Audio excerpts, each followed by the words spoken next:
Hello, everybody, and welcome to a 1 minute early stream. This is episode 61 of Bad Comic Review Streams. How's everybody doing in the chat? Let's see who's there. Hi, Hate Camel. Hey, old guy. Make it about 30 minutes. Was a long day at work. Oh, yeah, no worries, dude. Try not to work so much. It's bad for you. Hey, Retro. No Monkey tonight. Monkey wasn't feeling good, so he was going to bed. I don't know when he's going to stream, so I thought I'd do one. Hey, Camel. Again, how you doing? Yeah, it's been about a month since I did one of these, so probably should. I've been trying to stream more. I just don't have time. And yes, Old Guy Gamer is correct. Not giving Jack $5 is a threat to our democracy. That, I'm pretty sure, is a scientific fact that I just made up. But Old Guy is correct. You should listen. He even linked it there, and so did Retro. Inflation too, yeah. Hey, Ryan. Hey, TOS. Oh, yeah, no worries, Ryan. Get some rest, man. Thanks for showing up, too, and watching later. Let's see who else is here. Hey, Viking Buddha. How's it going, man? Hey, Rotten Corpse. Hey, Nobody. Hey, Jim. Hey, Brad. Donald, how's it going, man? Early and Asian attracted. Oh, yeah. Asians. They can't help they're so beautiful. I can't read the restraining orders either. They're written in some little symbol language that says they love me. Best Remy, how's it going? Random American, how you doing? WR Costin. Otsan. 1 minute early. I know, right? It's weird. Hey, Peter. Hey, Rodline. Hey, Lesser. Hey, Simon.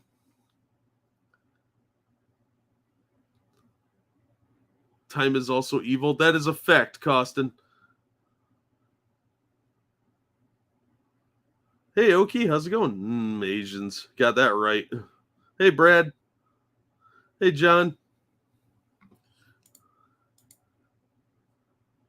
I'm good. Good. Glad to hear it, Donald. All right. Oh, thank you, Retro, for the generous donation. Thanks for the show, Jack. Hey, no problem. Thanks for showing up, man. Thanks for that.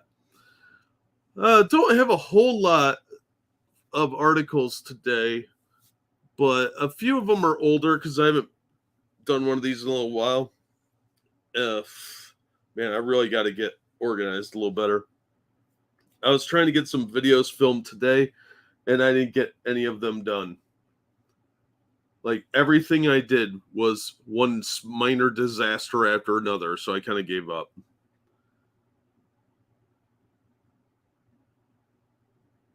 Oh, that's a good point, Oki. I got to remember that. Asian restraining orders say to keep them on a leash and properly restrained. Yeah, I assume they're instruction manuals, you know. Organization is for nerds and weebos. Yeah, I've heard that. But I do have to have better time management because, like, today I managed to get dinner and one bill paid. And that was really all I accomplished. I did get some images cut for a few videos, but I wanted to film some for Roll for Sandy because that has been woefully abandoned for about a month or 3 or 4. And I've got to get videos filmed for it. But every time I went to do it, something was going on. And then we had a huge storm come through and really pissed me off because that was when I was going to film. So just, you know, little stuff like that. Nothing major, just a bunch of little crap to get in my way. Yeah, I hear that saying. All right, let's take a look at some articles. Remember, like the stream, share it on your social media, subscribe if you haven't, ring the bell for notifications. I don't know if that even does anything. And if you're feeling generous, you can toss me a couple bucks at the Streamlabs, which I will be checking in between articles. Probably irregularly. More often than that, too. I don't know. Whatever. That's called kind of random. It's been 2 months. Holy shit. Yeah, I got to get on that. I've got a bunch of stuff, too, for the patron videos that I'm really dying to get into because I got a big box full of toys here that I want to play with. Hey, Zane, how's it going? Oh, good. You got a notification. Glad to hear it. All right, let's start with some older articles. One really sad one, or two sad ones. First one is James Caan died. And that's a bummer. He was 82, which my dad's older than that, so that's not a good sign.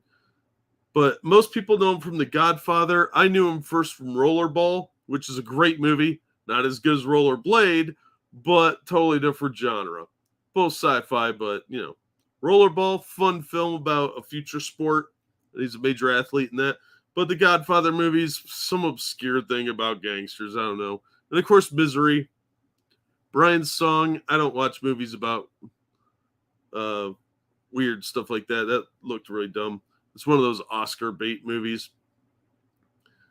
But he's been in a ton of stuff. A lot of really good movies.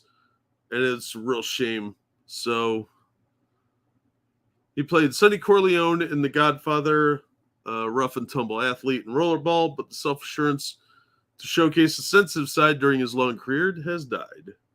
Kane died Wednesday night. This is from last week. In Los Angeles, his rep, Arnold Robinson, told The Hollywood Reporter, confirming a post to the actor's Twitter account, he nor the family would reveal cause of death.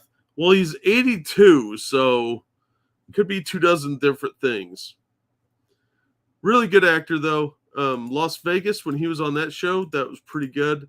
I always liked James Caan. I thought he was a solid actor. Death is super popular these days. Yeah, no kidding. Deep cut, highly recommended.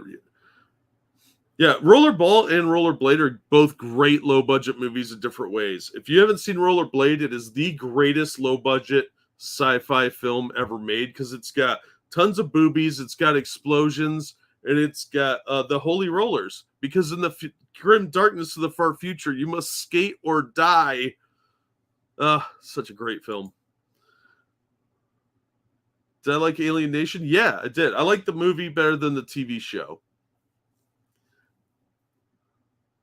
Yeah, Alien Nation was a great movie, Oki, you're right.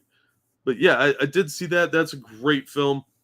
I haven't seen it in ages. I should probably dig it out. I think I've got it on VHS around here somewhere. I found out I have more VHS tapes laying around than I thought because my parents keep saying, this is yours. But the TV show I thought was a little weaker, that had a lot of potential and was never realized. I think now if they were doing it, it'd unfortunately be the really PC or much more realistic with the like getting drunk off of the milk and stuff like that. They won't have a lot of the constraints they did in the 80s and 90s.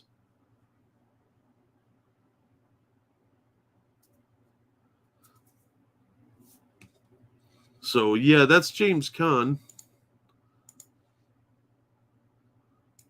All right. Now, for some of you might remember a convention called FanX.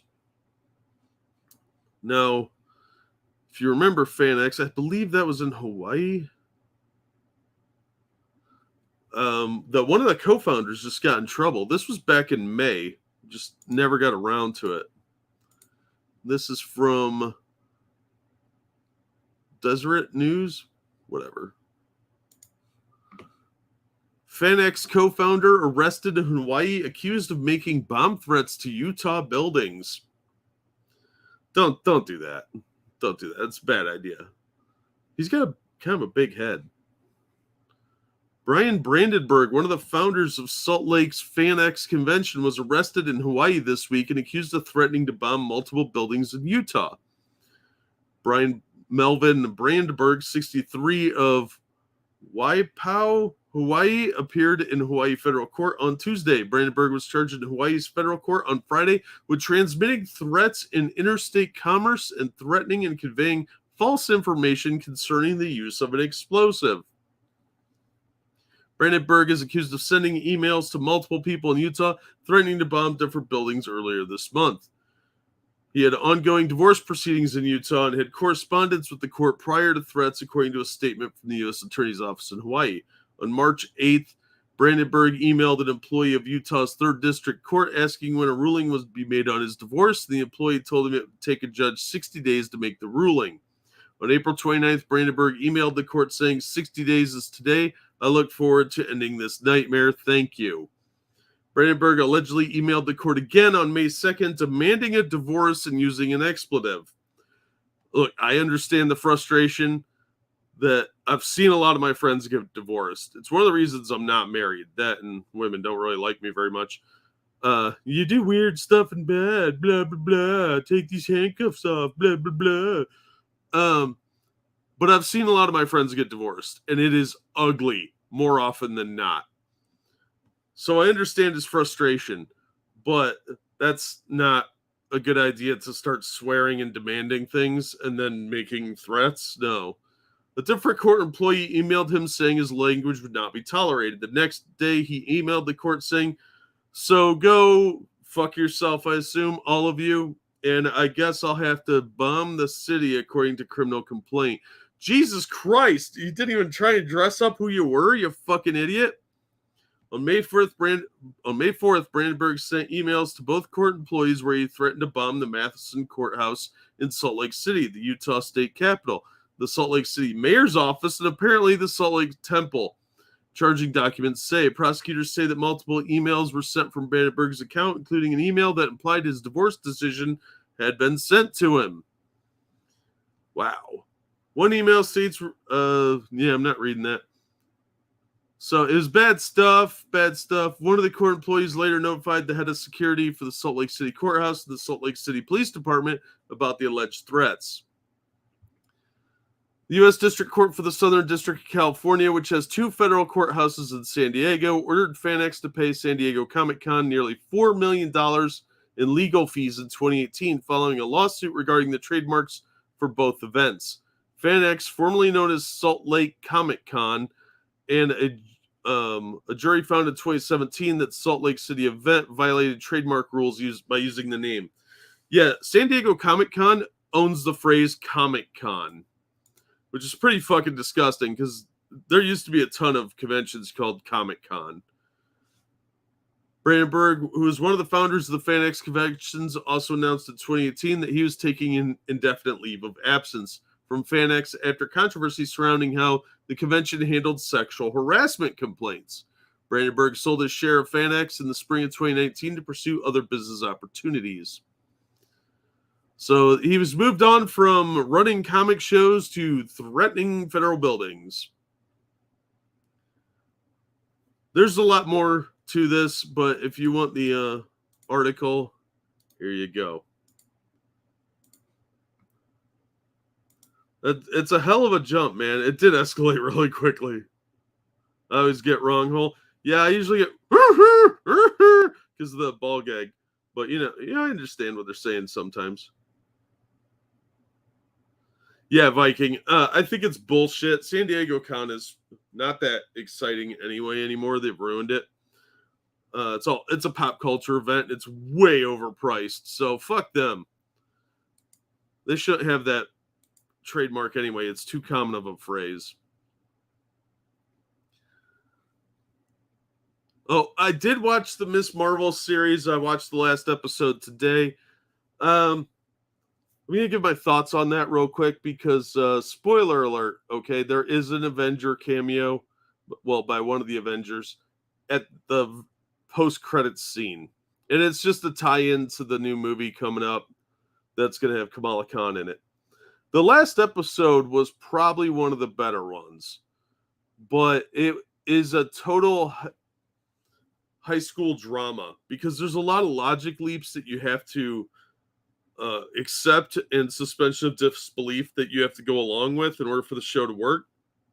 But it works better if you're a dumb, no life experience teenager.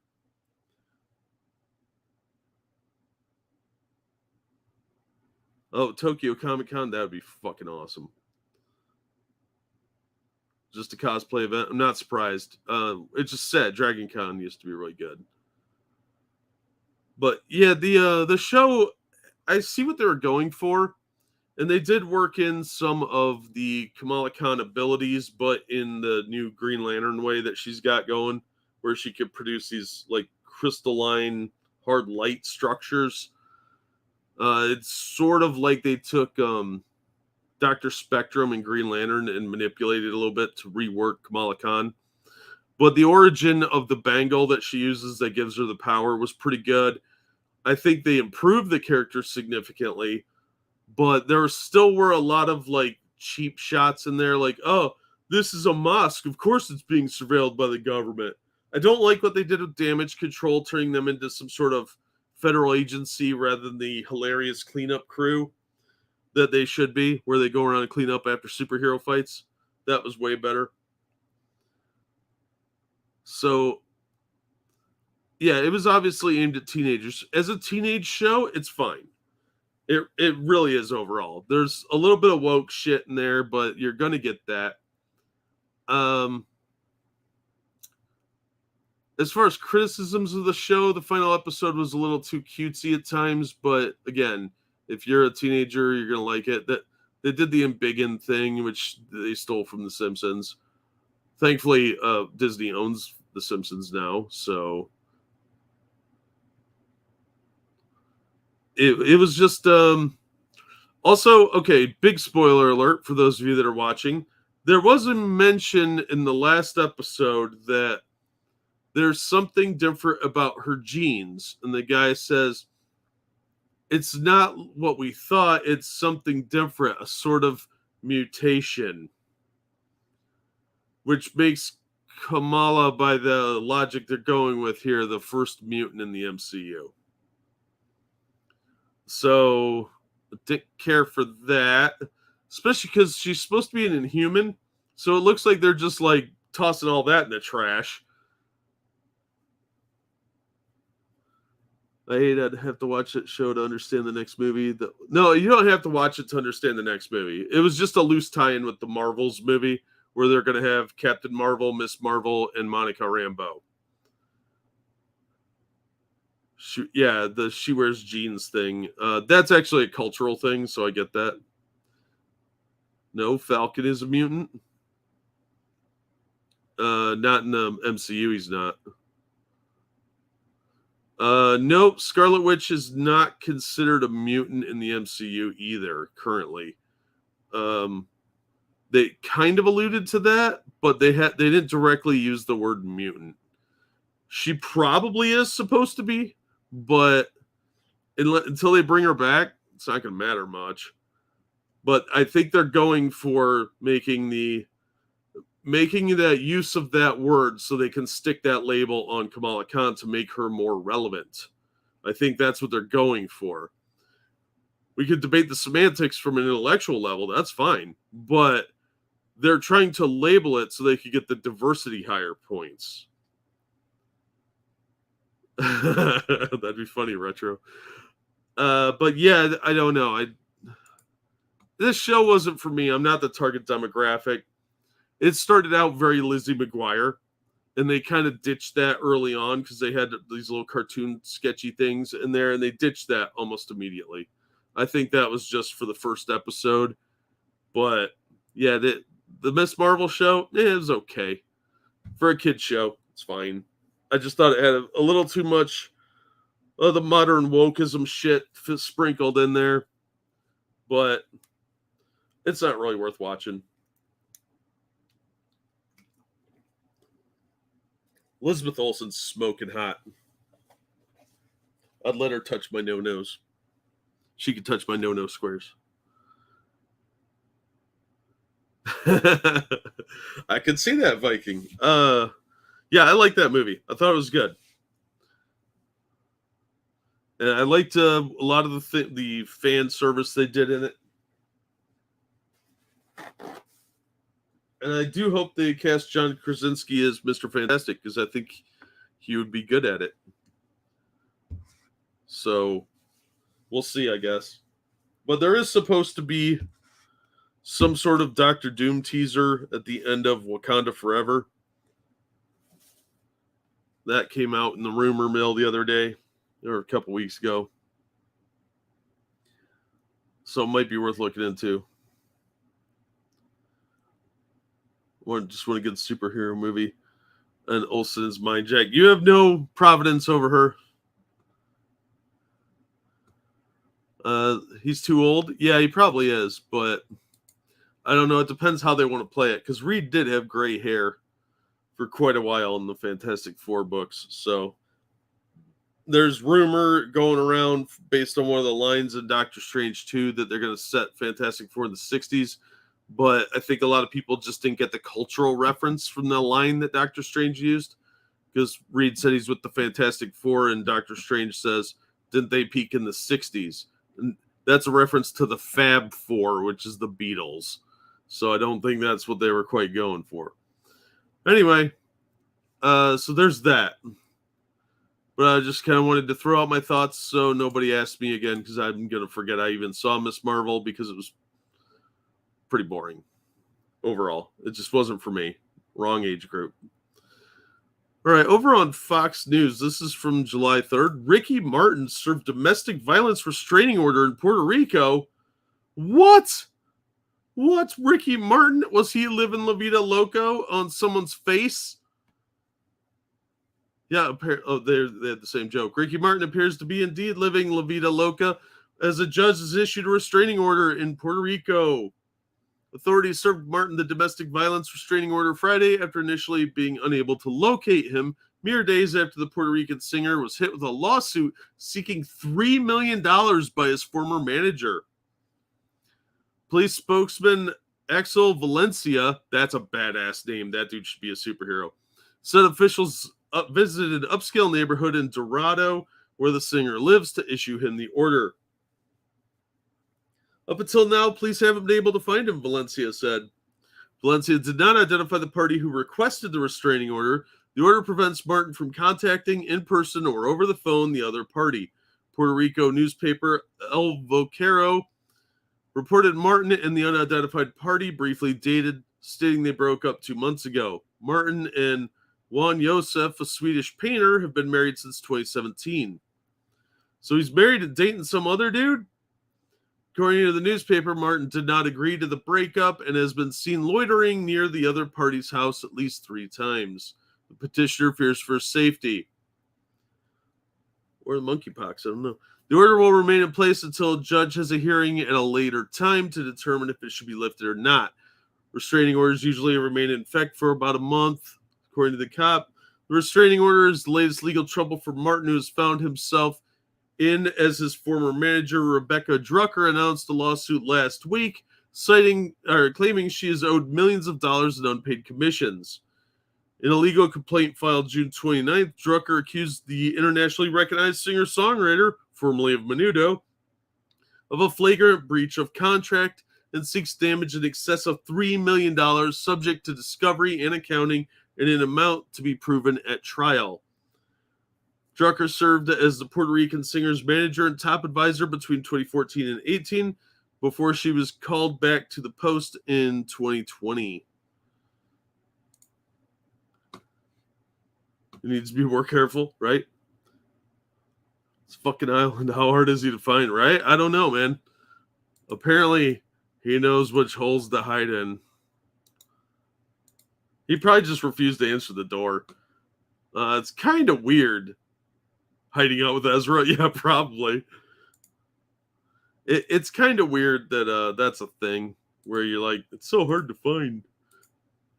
So hard to find him. Well, yeah, you know he's in his house. You just can't go kicking the door in, but whatever. Here's an article from June 17th that I missed, and I'm really mad at myself for missing this one.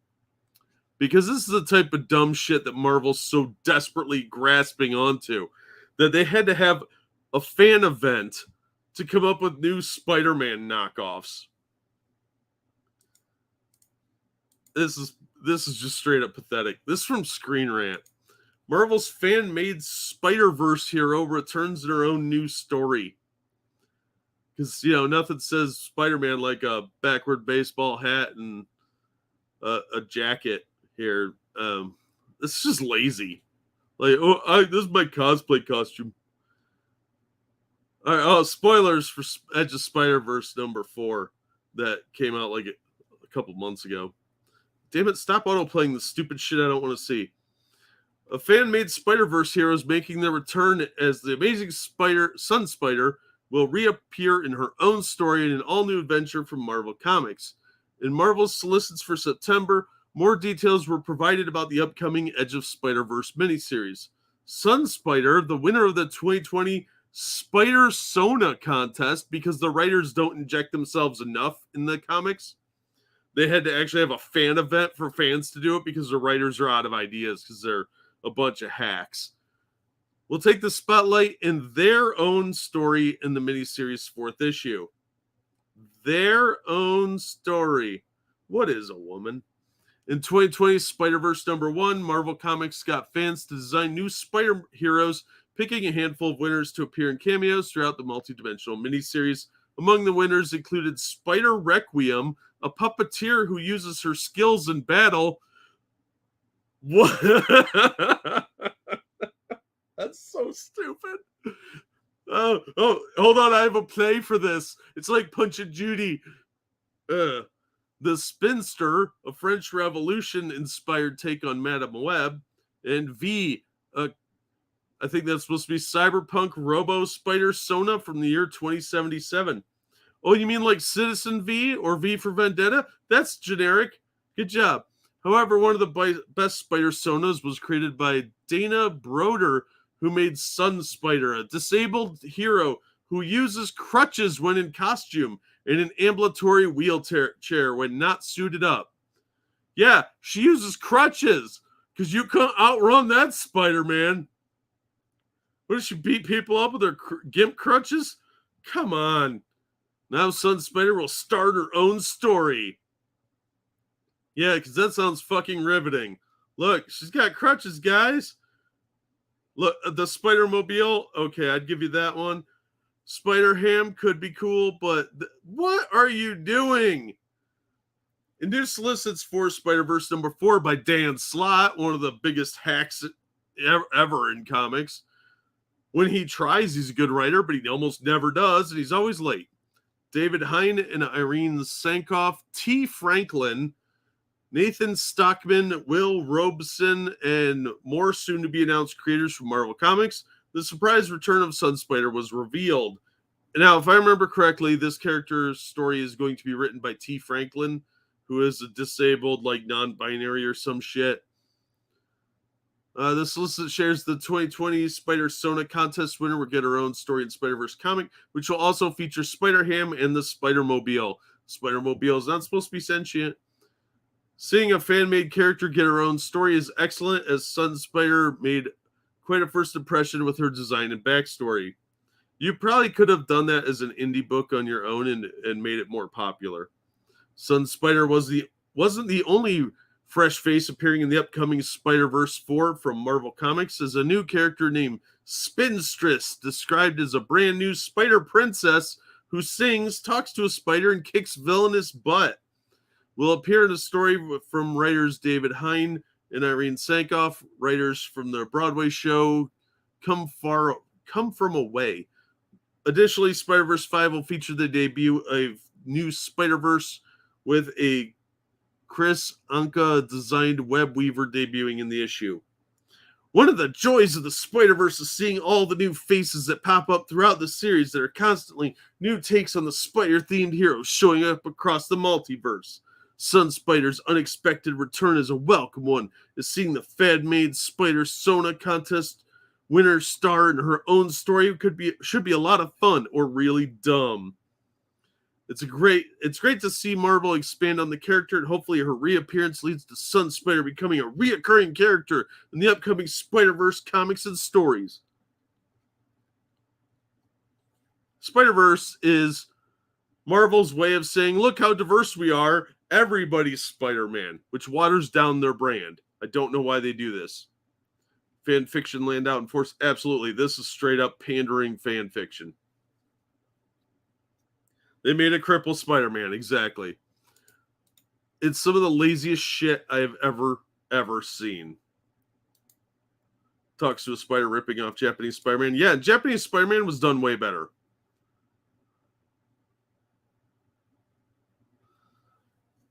It's amazing how lazy they are that this is the best they can come up with.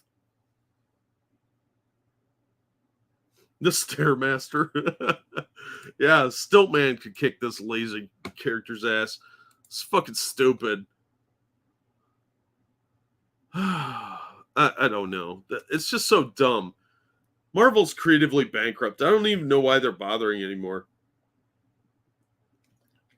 Every time they have a good idea, they cut it off at the knees, or they tone it way down to the point where it's boring, or they have to have the POC come in and save the day. I'm looking at you, Larry Hama, with your Iron Fist miniseries. That was so fucking sad and annoying because that had so much potential. Camel spiders in the real world. Camel, I know, right? Somebody uploaded to YouTube if anyone hasn't seen it. Yeah, if you haven't seen Japanese Spider-Man, it set the trend that created a lot of what you know today is like Power Rangers and Voltron and stuff like that. None of that would have come about if it wasn't for Japanese Spider-Man. I'd put money on Ricky Viking, and he creeps me out. Yeah, exactly, Hate Camel. We're a diversity of spider peoples. Is it lazy or incompetence? I think it's both. Because I think that's why a lot of these writers get so angry if you criticize their work, because they're so lazy. They can only insert themselves in the characters. They're not capable of extrapolating beyond themselves. So by insulting their work, you are directly insulting them as a person. All the real talent either left or died. Yeah. A lot of them left. They retired. And they never bothered to harvest new talent and like help it grow. They just, oh, okay, you check some boxes. There's a book. Do it. Is that the Voltron-looking suit in Spider-Man in the video game? I never played the game, so I don't know. Japanese Spider-Man created Super Sentai. It was one of the ones that did that, yeah. Yeah, you could trace a lot of that back to Japanese Spider-Man. Now I'm fucking Spider-Man. Where's my book, right? Black Hulk, The Incredible Bulk. Have you ever seen The Incredible Bulk with the big orange bad CGI? It's a thing that exists. I own it on DVD. It's beautiful.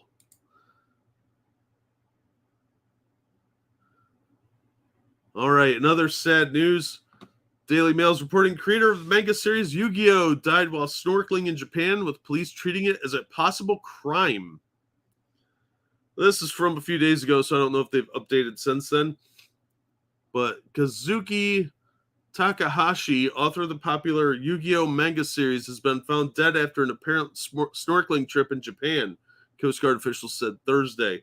The 60-year-old was found off the coast of Okinawa in the country's south on Wednesday and was thought to be snorkeling when he died. He was wearing a t-shirt and an underwater mask, snorkel, and fins, the official city of Nago, who declined to be named, told the AFP. We are investigating the case as both possible accident or a crime. Well, he looks really excited to be there. Japanese media, including public broadcaster NHK, said Takahashi was found around 328 yards offshore and pulled from the water. Yu-Gi-Oh! Ran in Japanese weekly comic magazine Shonen Jump between 1996 and 2004. It's the story of Yugi, a teenager who receives an ancient puzzle that awakens in him the alter ego of an Egyptian pharaoh. The manga gave rise to a media franchise, including a trading card game, as well as anime series and films. It was later published as a series of 38 books by Japanese publishing powerhouse Shueisha, which did not issue an immediate statement on Takahashi's death. He wrote under a pen name, and his real first name is Kazu. So yeah, he died. Fans on social media were celebrating him, blah blah. So yeah, if you're a fan of Yu-Gi-Oh! And you grew up with that stuff, there you go. There's some horrifying news for you. You're welcome. I know my nephew watched it for a while. It wasn't as big to him as Pokemon. But yeah, 38 book run is pretty impressive. Oh, thank you, Keldrig. I could see a cripple here, superhero working, just not Spider-Man and not with these writers. Absolutely. And there have been good cripple superheroes before. Mantis, if you remember that TV show, had a lot of potential. And then they slashed the budget and used stock footage all the time. but it was about a guy who's in a wheelchair that built an exoskeleton and had this really cool like mandible zapper that was very similar to striking scorpions, mandiblasters for 40K players out there. It was a cool concept, and that's a character I think could be done correctly or better than what the TV show did because of the slash budget and the weird obsession with like some racist nonsense. But it had a lot of potential to be a really interesting superhero. And like I said, Charles Xavier, stuff like that. And you could have somebody like that that has powers like by day they're trapped in a wheelchair, but they can transform for a set number of hours into somebody else. And then, they got to worry about their power levels before they revert to being crippled. That could be really, really interesting. There's $1 million idea for you there, Marvel, that you'll probably steal from me because, you guys do that. I like the card game, but I was also like 10 when the cartoon came out. Yeah. Not my thing. I'm way too old for it. Wow. That's pretty fucked up. Yeah, exactly, Ginger. You read books for escapism. Not because you want to relive all the fucking horrible, boring shit you deal with in your real life. Oh, Black Scorpion. Yeah, that chick was hot.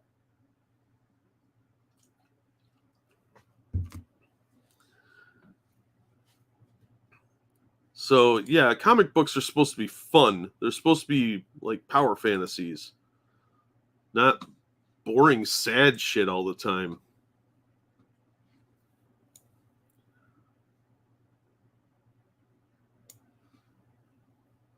All right, what's next? All right, let's talk about the X-Men. Because there's a lot going on with that right now, with the big crossover that kind of needs to be talked about. Why the hell would I want to live my life when I could be Blade or some shit, right? That's what fantasy is for. Fantasy life is good for you in a lot of ways. Getting too obsessed is bad, obviously, but you need some escapism. And you need to be able to have a little bit of separation from what's going on around you, because that's depressing a lot. Now, I used to love the X-Men, but the last 15, 20 years, since Grant Morrison got a hold of them, they've just been this cynical, quasi-terrorist group, and it's really, really boring. I would say since Civil War, probably. So around 2006, 2007, they've been going to way downhill. Yeah, to me, they're a dead franchise, but the movies, the first two were good. I didn't care for most of the rest of them. First Class was good. That was probably where they started to get good again. And Logan was really good. Beyond that, I haven't had much interest in the X-Men. When they started doing the Powers of 10 and House of 10, I picked them up thinking that maybe they'd be interesting. They were going in this new direction. And no, they just turned into a bunch of ethno-state pseudo-fascists with isolationist tendencies and threats and drug dealing. Oh, and kidnapping. Morrison ruined the X-Men? Absolutely. Yes, it has cost, and it should have went up at midnight. House of M was the downturn for me. I think that's where a lot of it really started to go down, but I think Grant Morrison dealt the killing blow to it. So there's this new crossover called Judgment Day. It's basically Avengers versus X-Men versus Eternals. And you're going to get some summation here as to what's going on, but I'll explain more as we go through the article if need be. The war crimes too. Yes, that's true.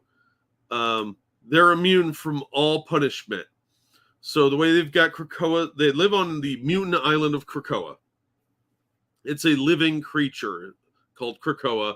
It's a mutant, and it is an island. It appeared a couple times throughout the years, not a real major player. Well, now the X-Men live there in an ethno-pure state. You can't visit the island unless you're a mutant or given special permission. And they produce a flower there that they blackmail everyone with because it cures diseases.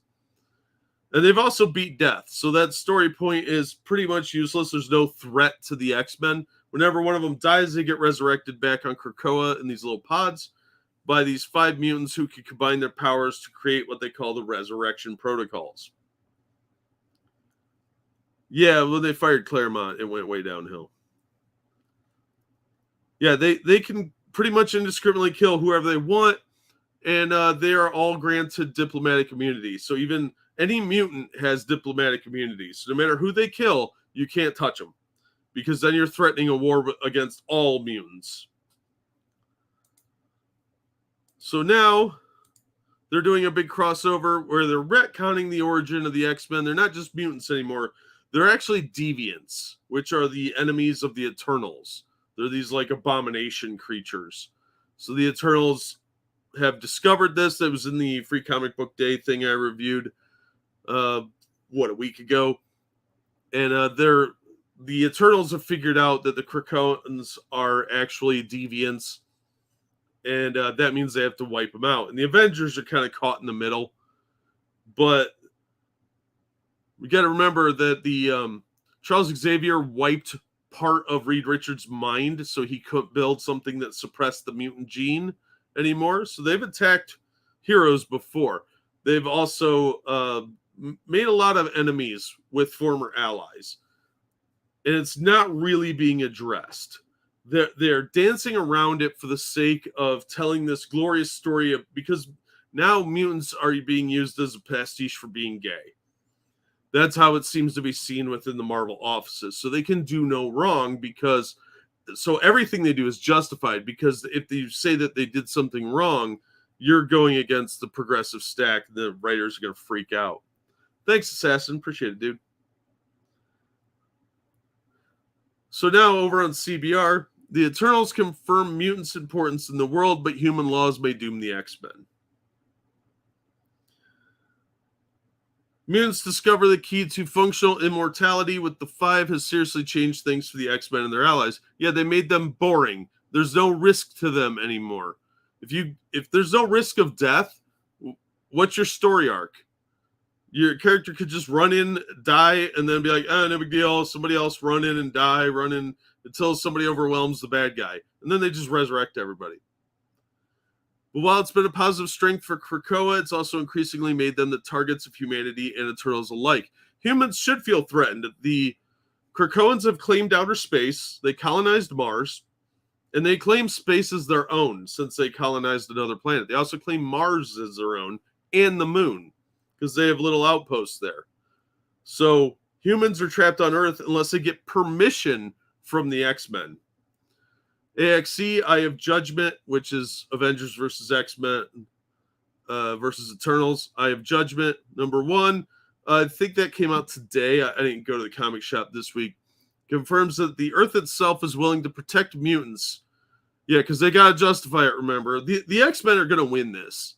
So there's no way around that. But X-Men Hellfire Gala number 1 by Jerry Dugan and some other people I don't care about reveals how some humans will still try to legally murder the X-Men and their allies. I think at this point it's self-defense. So here's some example of the shit art you're going to see. Look at this. This is just lazy. This looks like 1995 computer graphics. Like, oh, it's the future, guys. The Eternals have found themselves in a unique position lately with recent discoveries about the ties between the mutants and deviants, turning the former into enemies of the Eternals. Anxious to cement his position as the Prime Eternal by eliminating a major threat, Droog decides to order his loyal inventor Doma to devise a way to eliminate the mutants from Earth en masse. That should be en masse. Their plan involves a powerful bomb that can be deployed through the Earth's crust in the heart of Krakoa. The sudden nature of the attack could prevent the X-Men from responding in time, killing most, if not all, of the prominent mutants, more or less cutting out the legs from under the mutant civilization. They'd be better off finding the 5 that do the resurrection protocols and killing them in one go. However, the mutants have a surprising ally in the machine, i.e. the consciousness of Earth. The primary drive of the Eternals is to protect the machine, and attempts to interface with it almost doomed all living things. The importance of the machine to the Eternals has been reinforced lately, meaning the Eternals know when to pull back and listen. Droog and Doma's attempt to destroy Krakoa with their bomb fails before it can begin. The machine overrides them and forces the pair to rescind the bomb, considering Krakoa to be a crucial part of the machine's ecosystem.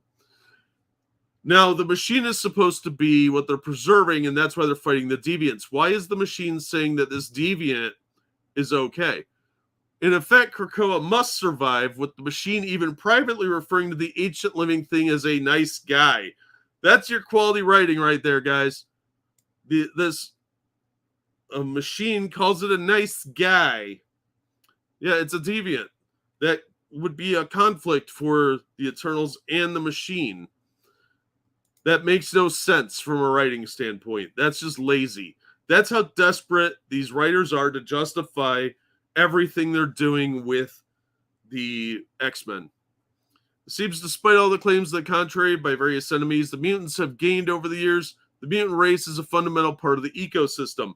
That would change the definition of mutant, then, wouldn't it? One of their own is even closely tied enough to the Earth itself that the Eternals must not destroy Krakoa, which makes no sense. The machine should be saying that is a deviant, destroy it. But just because the Earth itself wants to protect mutants doesn't mean the Eternals are the only ones aiming at Krakoa. In light of the mutants revealing to the world that they've perfected resurrection, the globe has been turning against them. Dr. Stasis, secretly either a clone or potentially even the original Mr. Sinister, has been working with Orcus. He seems to have a means of complicating things for the mutants legally, as resurrection can theoretically open up legal issues. Working with the Orcus attorneys, Stasis... This is how exciting it is. They have lawyers. Stasis believes they can make a case that murder charges against mutant killers could be dropped, since the victims can simply be revived. This, in turn, could also allow humans imprisoned for these crimes to gain clemency.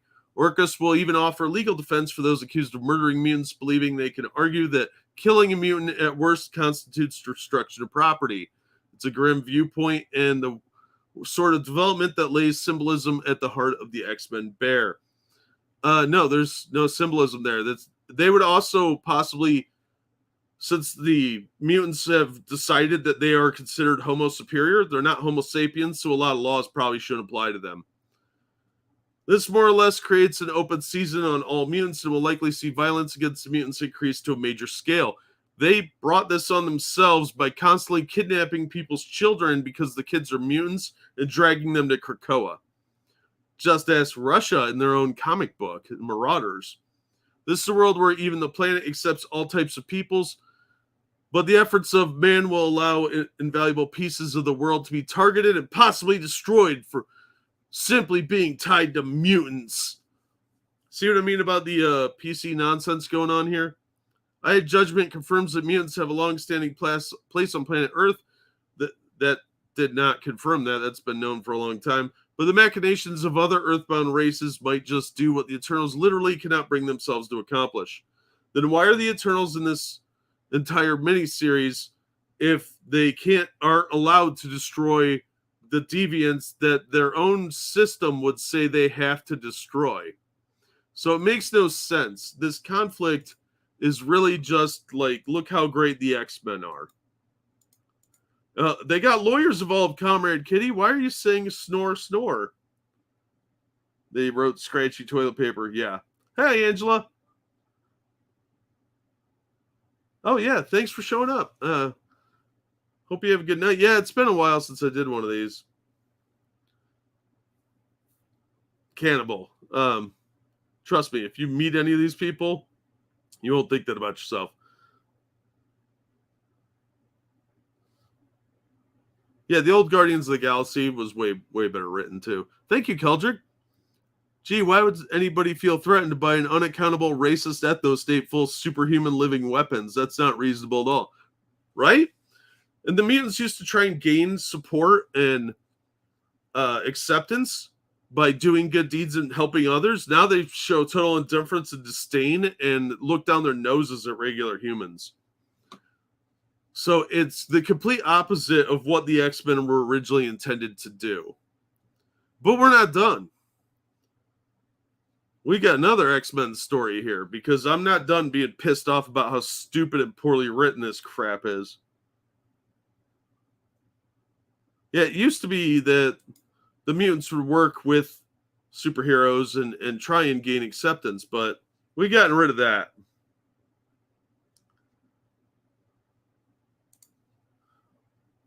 Why are they trying to do that with the X-Men? Dude, I don't know. How's it going, Kyle? Hey, Sorry, Mantine. Hey, Evil Ferret. But wait, there's more! Exactly. Also from CBR, the Marauders' revelation about the X-Men's true history could cause serious chaos. Stop it with the stupid autoplays. Since House of 10 and Powers of 10, yeah, those are supposed to be 10s, not X's, guys. It's part of the storyline. The X-Men have discovered plenty of secrets about the mutant race involving lost nations of their kind, the machinations of their greatest allies, and the enemies they've always been preparing for them. It's gotten to the point where the X-Men have sent the Marauders on a further finding mission about untold Shi'ar secrets. Marauders 4 by Steve Orlando, Eleonora, Carly, a bunch of people I've never fucking heard. Ariana Maher is pretty decent at her job. Steve Orlando's hit and miss. If he has a decent editor, he could be okay, but lately, garbage. Reveal some key facts that could change the future for most of the Marvel Universe if it all comes to light. Oh boy, look, future changes with shit art. Look at this crap. Are you even trying?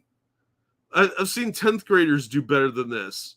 Look, these people don't even have fucking faces or distinctive features. These people don't even have arms or legs. They're like potato sacks. The Marauders have been uncovering an untold secret about the mutant race hidden away. But see, they even call it a mutant race. They're not even humans. They're their own species now. Hidden away by the crimson kin of the Shi'ar Empire. And it was such an important truth that their forces were even willing to kill their Empress Xandra to keep it hidden. But just because they cross lines to keep it a secret doesn't mean they could actually keep the information out of mutant hands, because the mutants are Mary Sue's now. After fighting their way through the Armada and losing Kate Pride in the process, she's not Kitty Pride anymore. Now she's a grown-up. Remember, she's the one that couldn't use the Krakoan gates because she's Jewish or something. I don't know. They never really explain it. The remaining Marauders find a version of Fang who is reborn with the information whenever the Crimson Kid need him. Psylocke and the formerly villainous Cassandra Nova, still villainous, then use their powers to reveal the secrets hidden within his mind. They mind rape him.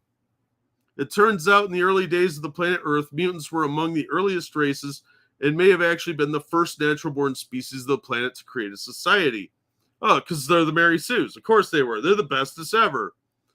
Their home Threshold, a great name for a town, could be seen as an ancient precursor to Krakoa and even predates Krakoa and Araco. That's the other island that it bonded with or banged or whatever. The civilization was a peaceful one for the most part, content simply to lead their lives until the Shi'ar arrived at prehistoric Earth. At this point, they were a spacefaring race of pirates instead of an intergalactic empire, and their initial attack against the mutants was a fruitless one. Their pride wounded, the early Shi'ar prepared for war and tried to wipe out these ancient mutants only to lose again. You have spaceships, bombard them from space. How difficult is that? You could just throw moon rocks at them like giant boulders. Get some, I mean, I was told moon rocks will destroy the planet, according to that chick from Gamergate, Brianna Wu. Why don't they just get some asteroids or meteorites and just hurl them at the planet till they wipe them out? Drop nukes on them. You're a spacefaring race, and these are people with a primitive civilization. It's terrible writing. Their pride wounded, the early Shi'ar prepared for a war and tried to wipe out these ancient mutants only to lose again. Their defeat so overwhelming they hid it from the annals of history. But the truth remained as they transformed into the Shi'ar of the present day, and when these early mutants were forced to flee Earth to avoid the cataclysmic events of the Avengers 1 million BC faced, the Shi'ar took the opportunity to wipe out most of the briefly vulnerable mutants as they attempted in other realities. Look at that great art, guys. Don't you want to pay $4 an issue for this? Whatever this chin guy is. Only a handful of mutants survived, placed outside of time by the Shi'ar. This is lazy. Even then, they were seemingly executed by the Shi'ar years previously, cutting off Krakoa from that piece of their history, or rather they would be if Tempo wasn't a part of the team and willing to go back a few years to rescue those long-lost mutants. The fact that mutants are that ancient is something of a game changer for the Marvel Universe. It could become important for a lot of reasons. Yeah, because you just rewrote the entire history of humanity and made it stupid. It undercuts the hateful human rhetoric that suggests mutants are actively trying to replace humanity, as they've been around longer than humanity. That doesn't mean they're not trying to replace humanity. If mutants are truly that old, they must be maybe tied less to the deviants than otherwise believed, throwing off Droog's plan in Judgment Day, a secret mutant society that can also serve as a series of lessons for Krakoa, potentially imparting valuable insight that could salvage Krakoa from threats both inside and outside. These revelations could upend a lot of politics that are motivating the battle between humans and mutants, and could further jeopardize the alliance between the X-Men and the Shi'ar. A secret nation of mutants is a potential game changer. If they're brought back into the modern day, it could seriously affect the entire Marvel Universe. Destroy it, more like, because this is stupid. Okay, so they're not mutants then they are a separate race. Yeah, the only thing that could make this worth is spending money on it. Retcon is stupid. This is just lazy. Yeah, they just figured this out now. They figured out a new way to destroy 30, 50 years of comic history. Since the soapboxing writers just said so. Yeah. Yeah, it's straight up pathetic. It's just lazy writing. It's not even all that creative. Like, oh yeah, and then there was this secret collective of mutants 1 million years ago. Did a 5-year-old write this? Thank you, Sir Adamantine, for that generous donation. Post-Endgame rip Marvel movies. Yeah. Marvel's going downhill fast. You lost me a while back. Yeah, I know. I'm sorry. This is just the complete laziness of these writers. Now, if you want to fix this, you could say those were some people that were actually from the future that went in the past to create a civilization to escape, and you could retcon it that way and fix this nonsense. But this is just pathetic. It's bad writing that somebody else is going to have to fix later if they want to salvage sales. I have a real bad feeling that Marvel and DC are both going to stop publishing soon, because most people are not that interested in this. They're appealing to a very small group of people that's shrinking every day. It's getting more and more ludicrous. And I'm talking about comic books here. It's kind of hard to make them more ludicrous. But you inject all this woke nonsense and you alienate a lot of your original fans. It's really kind of pathetic. Unfortunately, Assassin, that's probably what would happen anyway. They're killing their fan base. Yeah, absolutely. And they're not even trying to gain people back. They have these like little one-offs, like mini series, stuff like that, to kind of pander to the older fans. But they don't try and maintain them. They don't try and bring them back. And they'll tell you straight out, fuck you, if you don't like it, don't buy it. So people haven't been buying it. And their sales are tanking. They've done everything they can to chase away the older fans. And I know that they have made some efforts to bring people back. It's not enough. They haven't done anything more than shameless pandering, where they'll give you like a one-off mini-series like Blue and Gold with Booster and Blue Beetle. That was really good. And every now and then they'll have a good mini-series, but it'll fall apart at the end. They'll go digital only, and the quality will decline even more rapidly and shutter entirely, and will sit on every IP. Yep. And the old stuff will get reprinted as trade paperbacks, and you can get them at bookstores or on Amazon. And eventually those will stop getting reproduced. Most of the time, they don't even have money to buy comics. Most of them beg for one. Yeah. Yeah. And what's sad is, like, the older fans like me, I'm sadly the target demographic for comics now, because they've done everything they can to alienate younger readers by making these all mature titles. They don't reprint the Silver Age stuff that would be much more kid friendly. They don't make them accessible to kids financially or storyline wise. And the older fans that are my age that have kids and grandkids aren't going to buy this trash for their kids. They might buy some of the True Believers $1 books, but they've stopped making those. They've done some of the facsimile editions, which are fantastic, quite honestly. They're very nice quality most of the time, but they almost never do those anymore. They do them here and there, but those sell really well when they do produce them. And the True Believers were great. They could have put those in Dollar Tree stores and made a pretty good new fan base out of them, but they won't do it. I found a comic book in Dollar Tree called Final Faction, and it's based on the toy line they have, it's very similar to like an alien G.I. Joe. Like there's aliens that live in the moon that are coming to Earth, and this human team gets assembled to fight them. They're very G.I. Joe similar. So I found that Dollar Tree published that. They make the toys, so it's all in-house. And it wasn't bad. The art was pretty rough, but I'll have that review up sometime this coming week. But when Dollar Tree is making their own book for $1 and it's better written than your fucking X-Men books, you should be worried because they can actually compete with that. They can actually compete with Marvel and DC with this $1.25 comic book that they made at their own company based on their own toy line, which is pretty ingenious. Absolutely nobody. Yeah, that's the problem, Assassin. They don't want to reprint the older stuff because it's not politically correct. And the older stuff sells. Aliens versus G.I. Joes, basically. Yeah, it's aimed at younger kids, too. It's definitely aimed at, like, middle school. I would say, like, 12 years old is probably the target demographic for this book. And as a kid, I would have loved it because you have all these... You could walk into a store right now with $20 and buy the entire toy line and the comic book for your kid. Because I actually did buy a bunch of them, so I think it was right around $20-$25 to get most of the toys. They're one of the ones I want to get filmed for Roll for Sanity for the patrons because the toys look pretty good. They're knockoff G.I. Joes, but for $1.25 you get a figure with a bunch of weapons. So for somebody gives your kid, you get $10 for your birthday, and you go into the store with your mom and you see these alien guys and you got these G.I. Joe type guys in a comic book, you can walk out with a big pile of stuff for $10. It's pretty fucking good. And they have a little vehicle too for $1.25.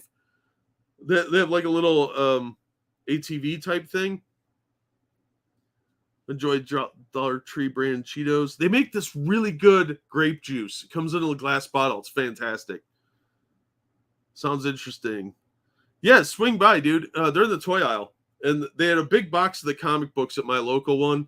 There had to be 50 books in there. And they come polybagged, like the old style ones to kind of protect the comic. They also did have the Disney stuff that I reviewed once there, too, that Peachtree Playthings put out. Those were great comics, by the way. For $1, fantastic deal. But, yeah, if you get a chance, check out this Final Faction. If you've got kids... Great thing to give it to a kid because you could give them a big pile of stuff. And quite frankly, I think they need to expand it more and do like a little base for it. There's a $5 vehicle that has like a sounder on it that's supposed to be out. I haven't seen it yet though. Right, Ori? I live in nowhere, Iowa. What is a Dollar Tree you speak of? They're dollar stores where everything inside is the same price, or used to be. Used to be all $1. Now they're $1.25 to $5, I think, is the price range. They're supposed to be merging it with Family Dollar because they own Family Dollar as well. But it's just that where everything is like supposed to be a set price or price grouping now. They have a website. You could look it up, Dollar Tree.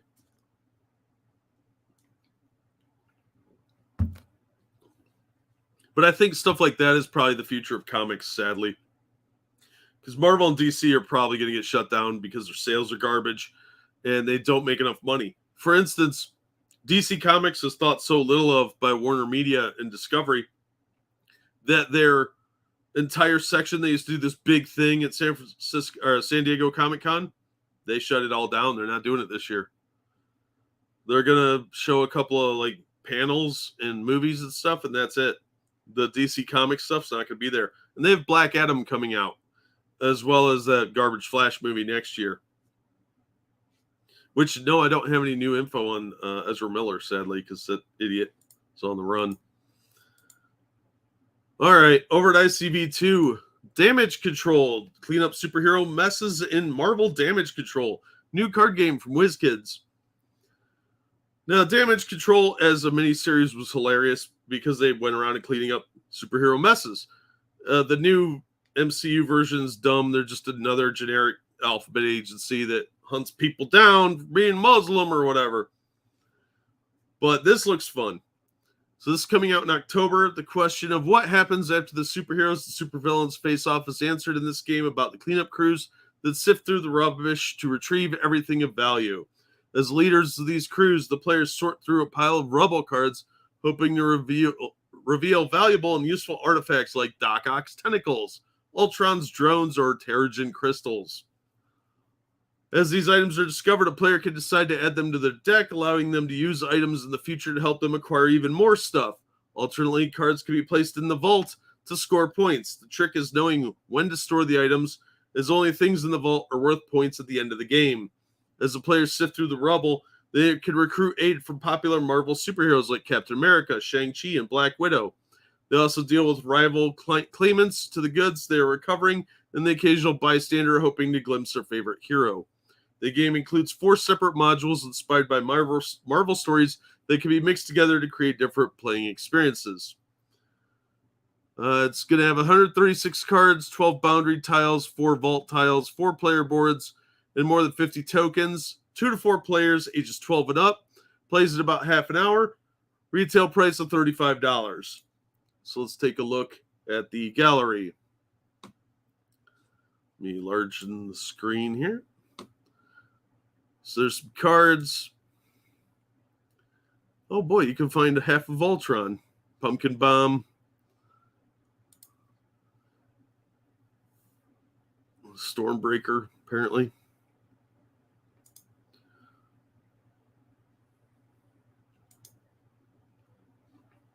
There's some characters. We got Hulk and Thor in there too. There's Iron Man. J. Jonah Jameson. Ghost Spider. Fuck off. Doctor Strange, Goliath. They use the comics accurate one. Hercules. There's the board. I don't know. Looks okay. Might be worth $35. I don't know. I'm going to try and track a copy down cheaper than that. But it does come out this fall, so yeah. Yeah, it's October, so it doesn't have a specific release date. But if you're interested, there you go. There's the article. I'm not cleaning up after the Hulk. Think of the size of his poops. They can't make a Lobo movie. Lemmy's gone. Damn right, assassin. Hey, Keever Dam, how you doing?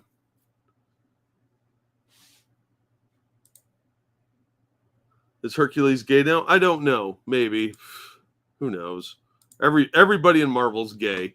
You have a better chance of just assuming they're gay and finding out they're at least bi than you do of not. No, Ghost Spider used to be called Spider-Gwen. It's Gwen Stacy from an alternate universe where she got Spider-Man powers.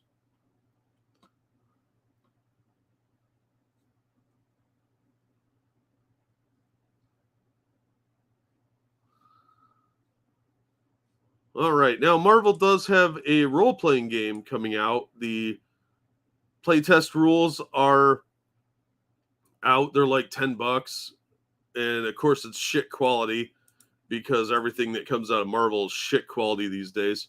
But comicbook.com has an update on this. Marvel Multiverse RPG releases new rules update, adds 5 new characters. The Marvel Multiverse role-playing game is received its first update, which comes with a significant tweak to the game rules and 5 new characters.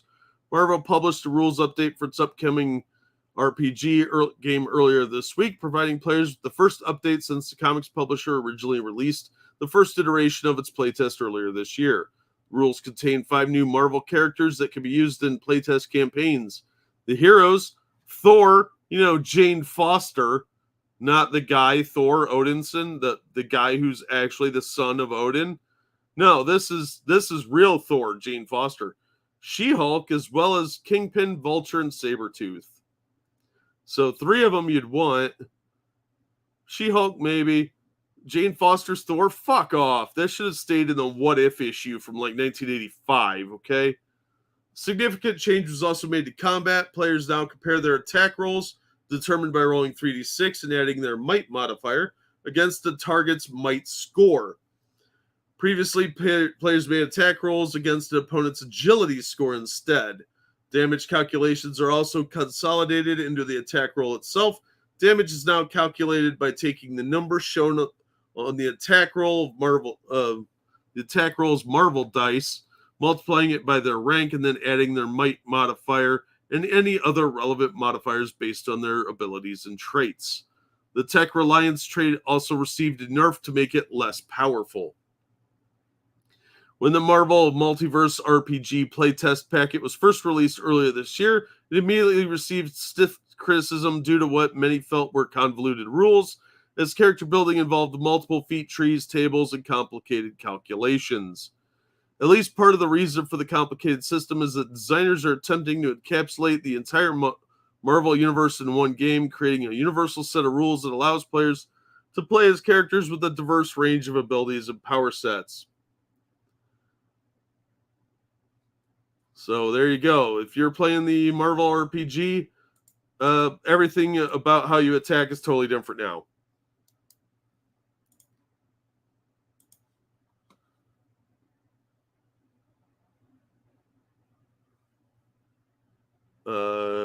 Yeah, pretty much Assassin.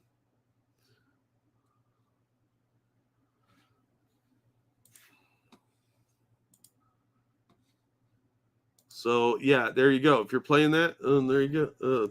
New update. All right, Mark Waid appears to be trying to tone down his nonsense political takes. He's been working on the World's Finest book, which has actually been pretty good. And he's got a Kickstarter going now, apparently. I don't know if you guys remember his book, Irredeemable, but that is getting some more attention.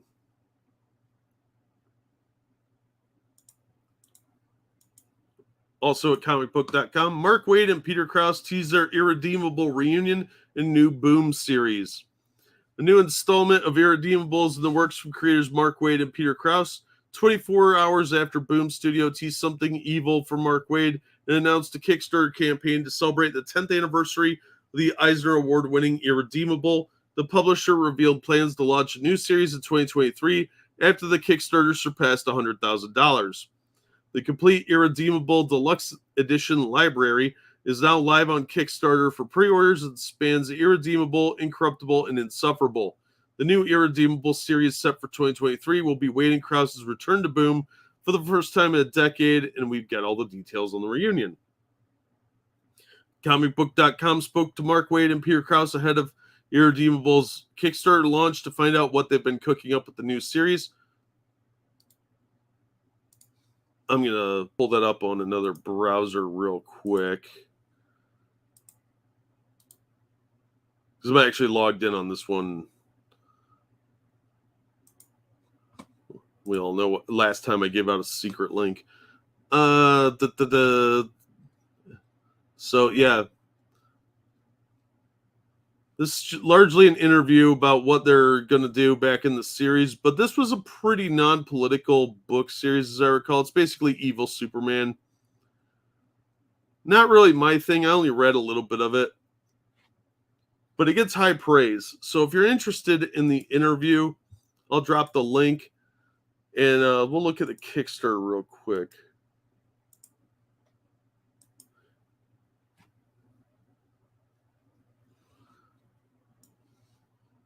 All right, let me pull this up.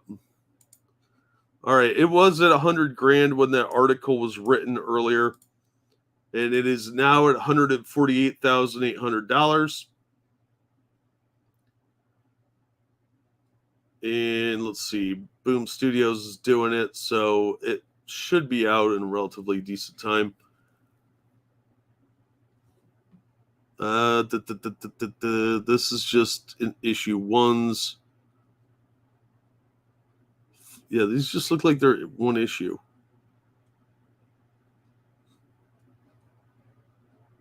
Deluxe Library Edition, digital bundle, standard variant set. Receive all 3 superstar artists, brand new covers. I don't give a shit about variant covers for one issue. These aren't even... These are just regular comic books. Yeah, it's special edition variant cover. These aren't even like the complete works. This is just Deluxe Library Edition. It's just the issue 1's. Lame. Okay, there's the complete irredeemable. That's a deluxe one. Okay, yeah, complete irredeemable deluxe digital editions. But this is just redeemable, irredeemable issue 1, incorruptible issue 1, insufferable issue 1. Then the complete irredeemable deluxe edition, digital. If you want hardcover copy, you got to drop $160 for these to get the complete work. So that's a bit out of my league, but if that's something you guys are interested in, I don't have that kind of cash.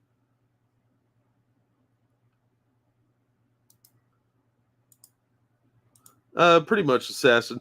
But these are reprints. These are 10 years old, so it was a slightly edgier thing 10 years ago than it is now. But yeah, you're not wrong. It's been done to death. It was done in Brat Pack. It's been done 1,000 times since. They did that with Mr. Miracle, or Miracle Man, rather. Miracle Man back in the 80s when they dusted that old character off and made him a corrupted evil villain, and Alan Moore did that. So they're not even trying. All right, we are at the halfway point, so it's time to shamelessly whore myself again. If you're enjoying the show, please hit the like button, share on your social media if you would, subscribe if you haven't. And if you're feeling generous, you can support the show through the Streamlabs link going through the chat and pinned at the top of the chat. Helps the show keep going and helps me pay my bills.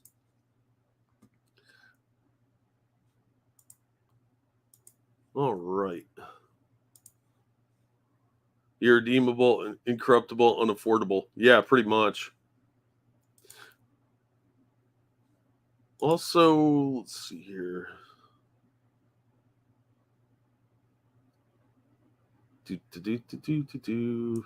Something I don't shill very often, which I probably should,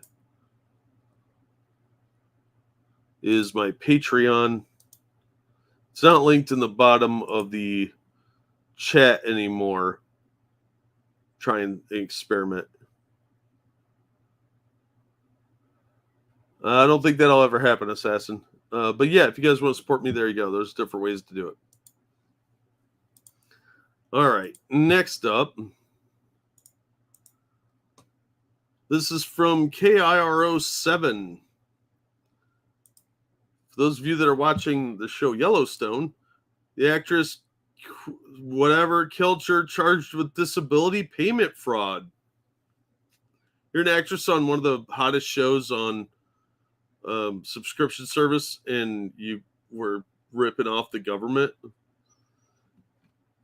I don't know how to pronounce that name. Sorinka, maybe? Kilcher is facing a felony charge for allegedly collecting $97,000 in fraudulent disability payments. She appears on this television show, Yellowstone. Officials from the California Department of Insurance said Kilcher had collected the disability payments while she appeared on Yellowstone, on which she played Angela Blue Thunder for 4 episodes. Kilcher allegedly hurt her neck and right shoulder while filming 2019's Dora and the Lost City of Gold. The actor later told a doctor who was overseeing her insurance claim that she had to turn down work offers because of severe neck pain for the injury. Kilcher collected $96,838 in temporary disability payments from 2019 through 2021, but an investigation found she was working on Yellowstone for several months while she said she was disabled. Whoops! According to records, she returned to the doctor and started receiving disability payments 5 days after last working on the show. Statement from the California Department of Insurance said, according to the AP. Kilcher surrendered and was arraigned in May, but officials announced their case on Monday. Kilcher faces 2 felony counts of worker compensation insurance fraud, Fox News reported. Her attorney, Michael Becker, said in the statement that his client was in a production vehicle when she was injured. Third-party doctors verified her injury and entitled to benefits. Ms. Kilcher was at all times candid with her doctors and treatment providers, and she never accepted benefits that she did not believe she was entitled to. She's kind of cute. So, yeah, she might be in some serious trouble there. That's not real good thing to do. This could be one of those things where she didn't do anything strenuous that would aggravate the injury, but you don't get disability payments if you're working. They frown on that very, very highly. Yeah, exactly. Nobody going bowling and then suing for an injured back. Yeah, she probably was injured on that Dora movie, but obviously the injury wasn't that bad if she was able to work.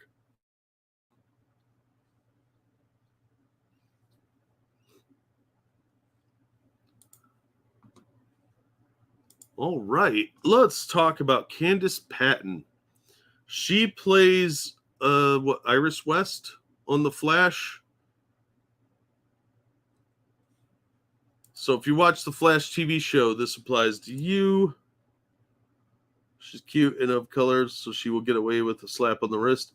I don't know. The insurance fraud is one of the big ones out in California, so she might actually get some time. It won't be that much because she's got the badge, but she probably will get some kind of thing. She'll probably have to pay some of the money back too, if not all of it.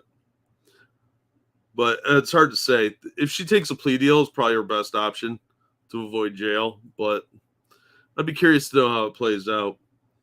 Over on Breitbart, of all places, the Flash star Candice Patton claims the CW Warner Brothers failed to shield her from racist fan comments. Because you don't look like you're 30 years old and you can't take a fucking mean comment on the internet. Grow the fuck up, you fucking whiner.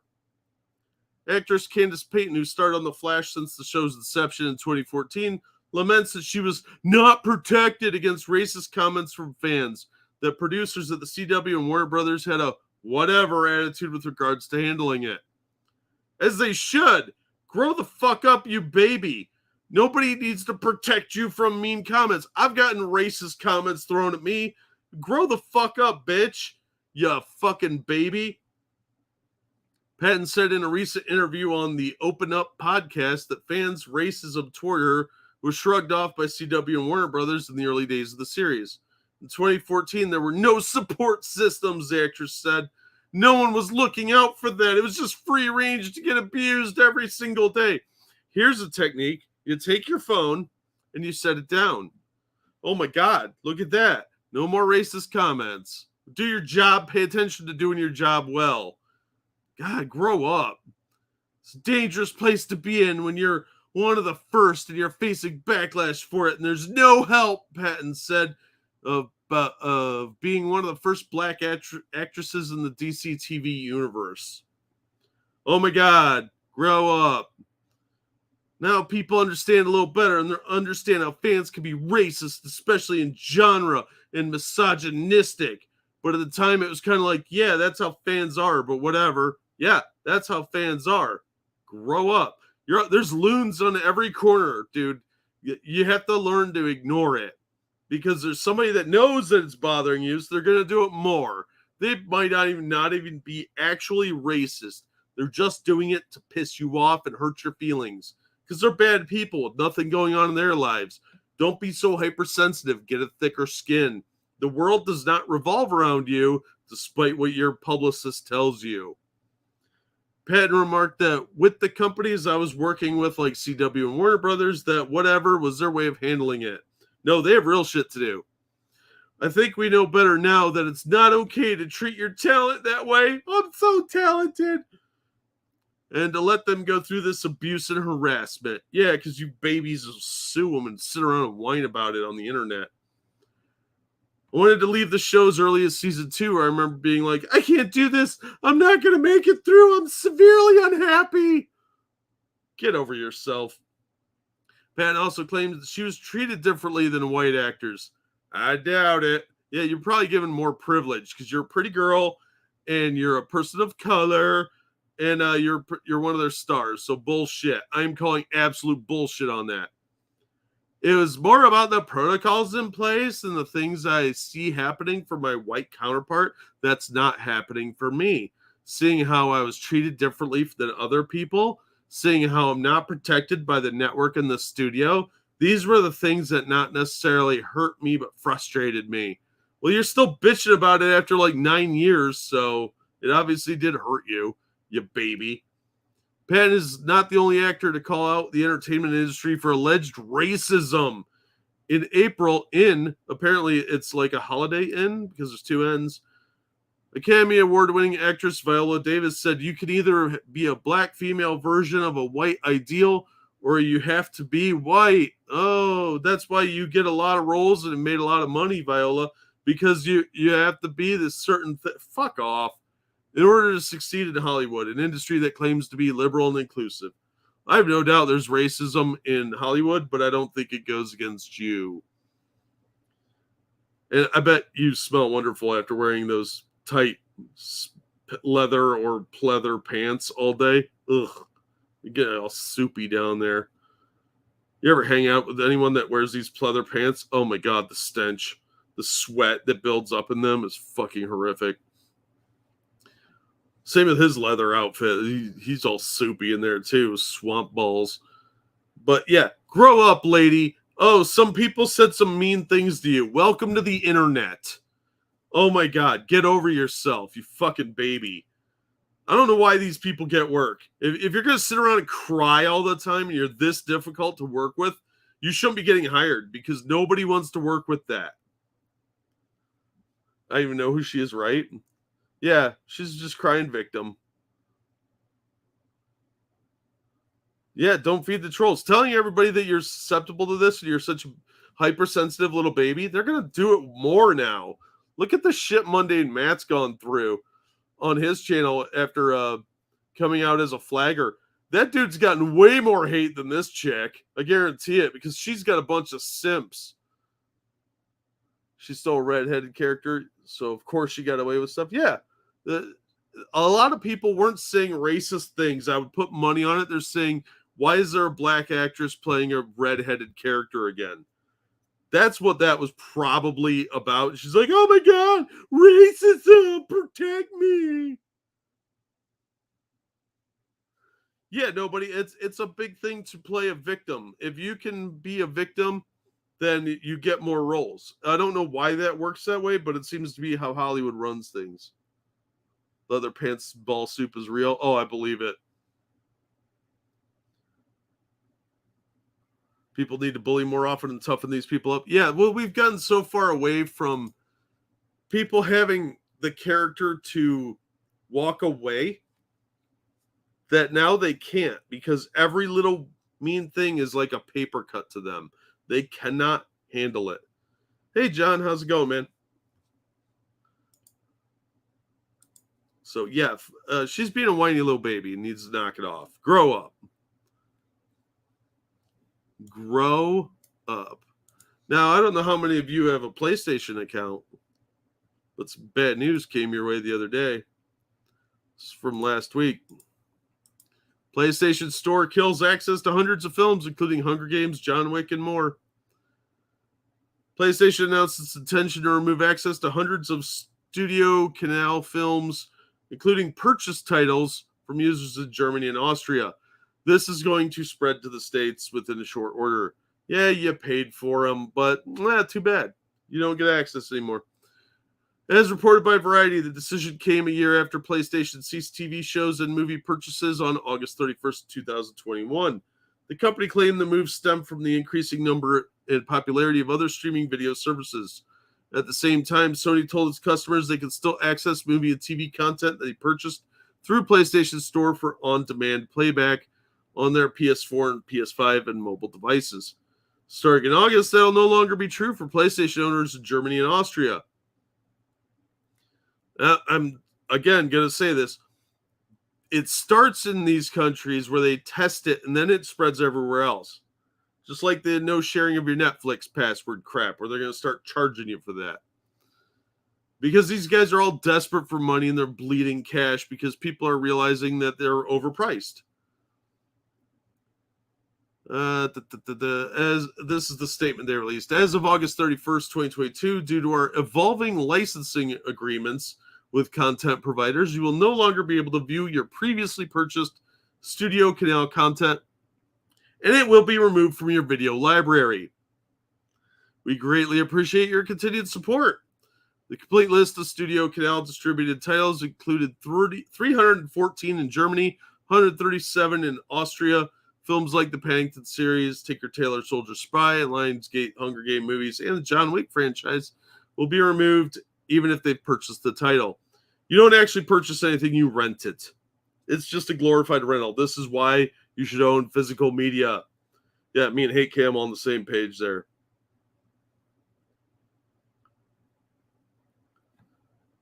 Yeah, physical media is the way to go. Digital can be erased remotely. They can erase it off your system, off their system, whatever.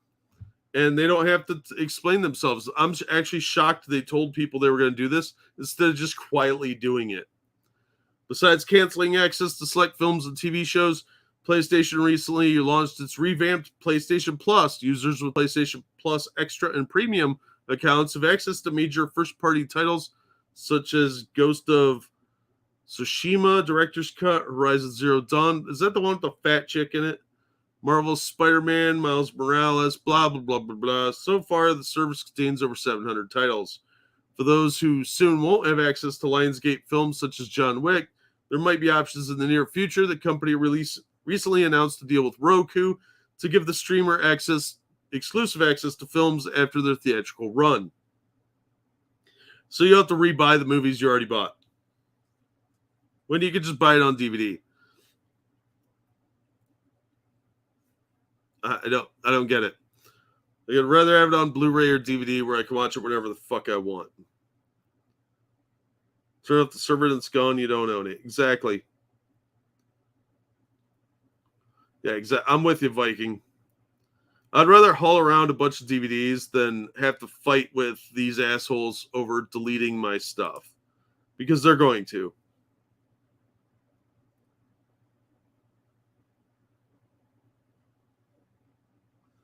Yeah, Peter, some people just are delicate little snowflakes and they can't handle the slightest criticism. So PlayStation's going to probably nuke your stuff here too. Just be aware of that now.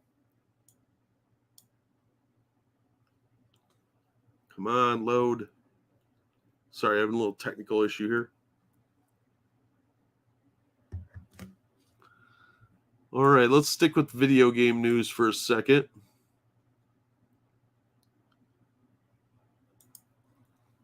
We are going to end on a positive note. Don't worry. Maybe. Kind of.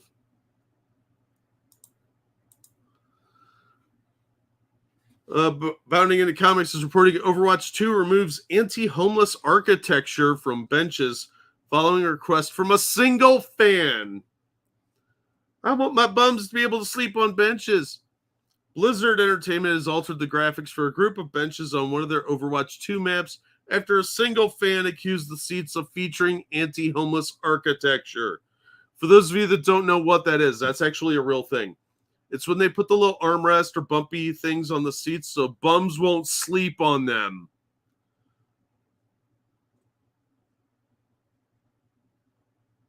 Yeah, Viking, I would see about finding a way to back that up somehow. I'm sure there's a way. The initial complaint was leveled on June 6th when the Twitter user Clear Together took to social media platform to assert, been thinking about this since the beta, so I'm just going to say it since no one else has. The anti-homeless architecture of the benches in Midtown makes me super bummed. Well, no, because if you were super bummed, you wouldn't be able to sleep on them. Benches like this are designed specifically to make homeless people miserable. See, these are that's based off real designs that you see in parks now. So the bums can't lay on the benches and be blights and parasites on society and make everybody else's day miserable. That's the point, is to make the bums uncomfortable so they're out of the fucking parks where people are trying to enjoy themselves. It's not a campground, you assholes. Clear Together's issue with the armrest featured in the benches of the New York City map appear to stem from their real-world use as a measure to prevent homeless individuals from sleeping on such public features. Referencing former OW lead director Jeff Kaplan's 2016 explanation that our vision of the world of Overwatch was more of a future where conflict existed, but we wanted a bright and aspirational vision of the future, a future that I want to live in someday. Overwatch being an aspirational universe, I just find it depressing at worst and out of place at best. Oh, boo-hoo. Boo-hoo, you. Boo-hoo. Held off from posting about this for like a month because I'm worried maybe it's just I'm being too sensitive. Yes, that's absolutely what it is, you baby.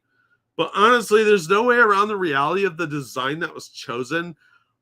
I have little hope it'll change, but it's so sad to see an Overwatch, which is a bright future.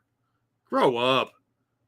Man, why are all these people such smooth-brained children now? You know, this person's like 30 and has like some barista job somewhere, and they play this all the time because they have no friends. At least that's the impression I get from some of these people. Despite achieving less than 500 total likes and just over 60 retweets, it seems Clear Together's feedback was heard by Blizzard Entertainment, as 3 weeks, 2 days, and 1 Overwatch beta update later, the feature was removed. Now the homeless can sleep in a virtual world just safely. Thank you so much, Overwatch team, for deciding to change this. Yeah, it's honestly a small change, but it goes a long way. You guys rock. They caved to one fucking baby who was complaining about anti-bums technology so they don't sleep on fictional benches. Grow up, you fucking child. Their thanks then drew a reply from Overwatch lead narrative designer that said, "This was great feedback." No, it wasn't. It was stupid. Also, we decided early in the map story development that Overwatch's New York offers free, safe housing for people. Oh, but so it is fantasy. Some of this is the map VO with further details planned for later. Can I gun down bums? Is that what I get to do? That's amazing and very uplifting. I can't wait to hear more about the lore as always. Thank you guys so much for taking my feedback. I'm so glad it helped the vision. They are killing entertainment industry. It is so boring now. There's no strife. There's no challenge. There's nothing interesting because everybody bitches about their feelings. The entertainment industry is just dying. In 10 years, I can't even picture how boring everything's going to be. Oh, their game lost 11 million players since 2018. Nice work. However, the final nail in their reputational coffin came in 2021 when they were sued by the state of California. Yeah, over that workplace harassment culture. They're probably so paranoid about getting labeled bigots again that they fixed this. Remember that diversity tool where you could see how woke your character was? That was fucking dumb. So there you go. One person made some childish remark and they changed the map. Yeah, it's a trivial change, but it's fucking dumb. Overwatch has always been woke. That doesn't surprise me. Yeah, I'm a little pissed about this because it's so stupid. It's just lazy. Excuse me a second. I need a tissue.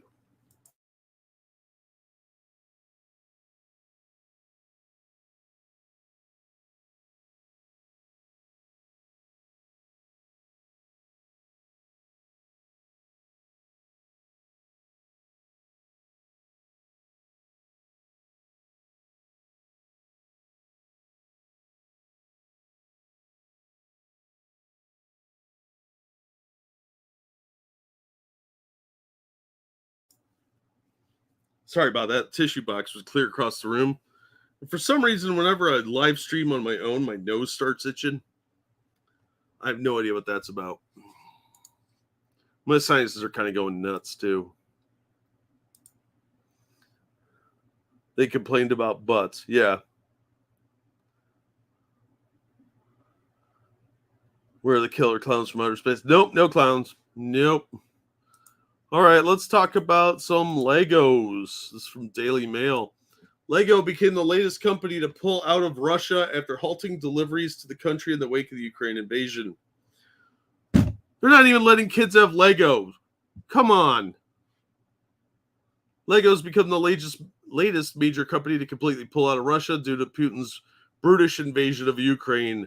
The Danish toy maker announced today it would stop all operations in the country and the employment of its Moscow staff and call off a partnership with a company operating 81 stores in Russia. Company spokeswoman said they decided to indefinitely cease commercial operations in Russia, given the continued extensive disruption in the operating environment. This included terminating the employment of most of the Moscow-based team in a partnership with inventive retail groups that operated 81 stores on the brand's behalf. The company already halted deliveries in Russia in March following the invasion of Ukraine. So a bunch of people just lost their jobs because of politics. So let's look at this list of companies stopped doing business. We got Lego, McDonald's, KFC, Taco Bell, Pizza Hut, Coca-Cola, Pepsi, Starbucks, British American Tobacco.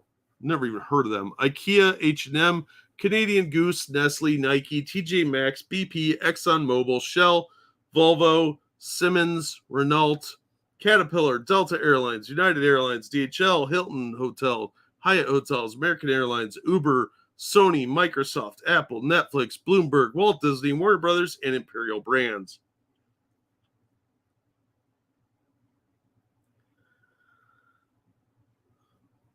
Legos make the greatest weapon. Yeah, anybody stepped on a Lego? Oh my God, yeah, those things are horrible.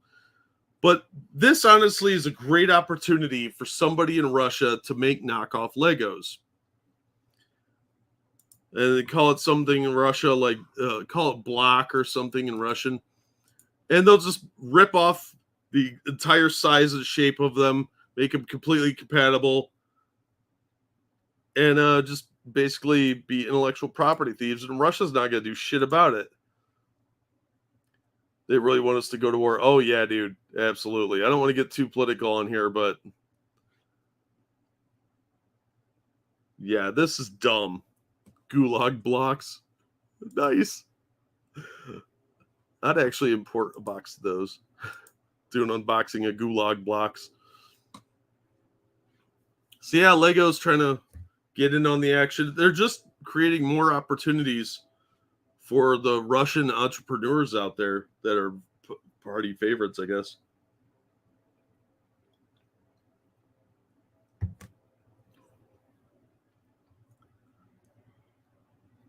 Wait, Pizza Hut, the company that Gorbachev brought to the USSR to bring greasy triangles and democracy to the country, pulled out? Balls. Yeah, McDonald's pulled out too. Twice as painful as the original. Yeah, they have sharper corners. Block skis. Nice. Yeah, Nicholas, you're not wrong. The Chinese and Russians have been buddying up real close lately, and it'd be great for the Chinese to start selling knockoffs in Russia of all these major brands. Blocks, and that's it. Yeah. All right, let's jump over to the Gamer for an article from the 9th. So Tiki Watiti did this video that really pissed off some people because he was kind of mocking the special effects of his movie.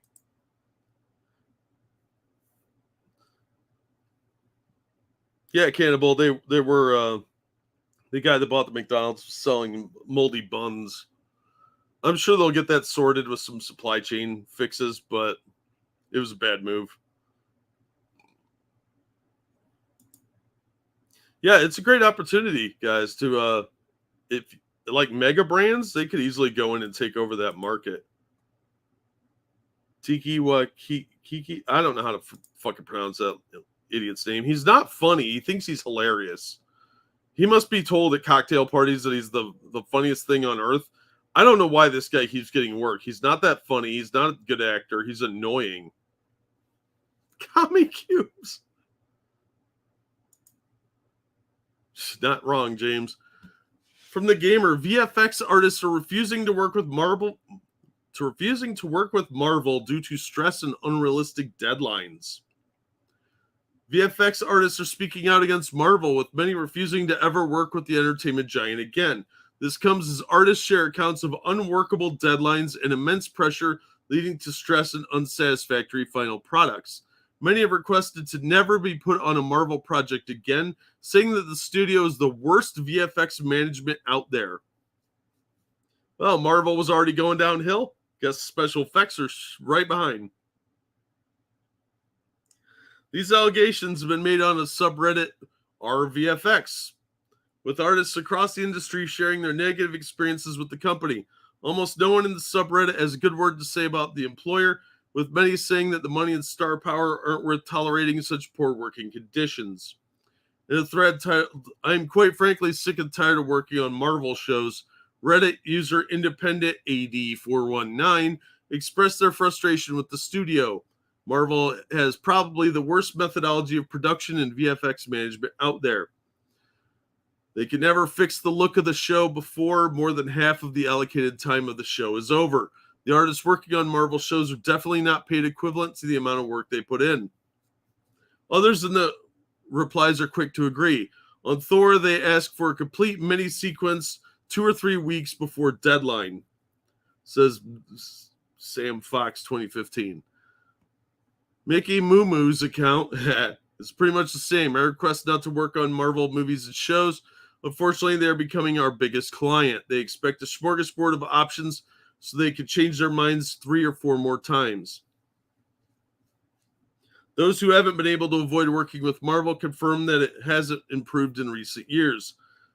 I'm on almost 3 years straight of Marvel. Welcome to the 7th level of hell. Another user shares that their time at Marvel has been a black hole of sleep deprivation and eating bad. Marvel doesn't give a shit. You're going to do what you're told, bitch. That's the Disney way.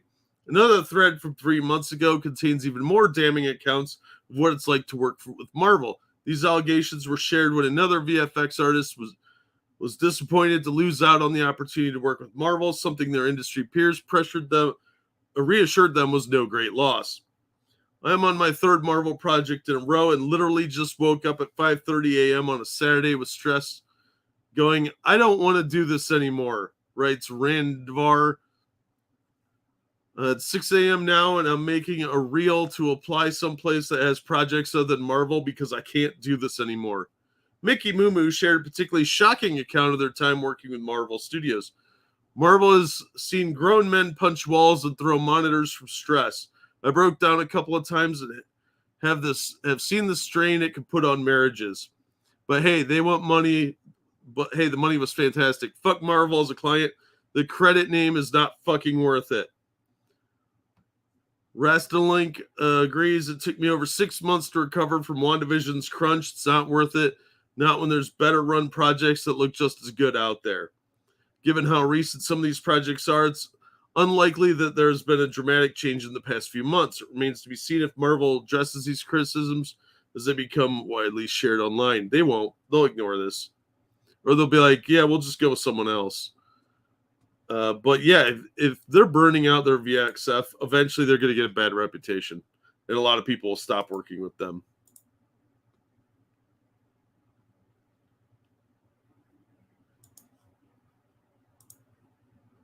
Let me read. Yeah. You're not wrong, Nicholas. I do have sympathy for the FX artists. Yeah, it seems like they keep having to redo a lot of the same projects. I feel bad for anybody that's worked on some of these movies that have been delayed. That must be a nightmare. When you make artists hate their work, you are at fault. Usually, yeah. This was years after creating was done. So actually made a good They actually made a good Punisher movie. They could save a lot using practical effects. I think a lot of these movies would benefit from practical effects, but they just won't do that. What was the thing I saw earlier today? Let me pull this up real quick because this was pretty ridiculous if true. I don't know it is, but it's quite possible it is. Give me 1 minute here.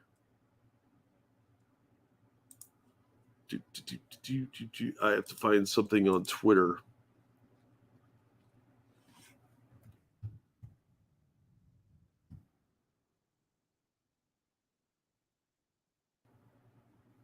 All right, this is exciting.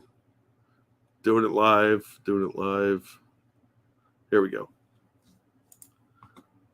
Tom Connors from Midnight's Edge posted this. And I don't know. He's saying it looks like it's real. And it wouldn't surprise me if this is real.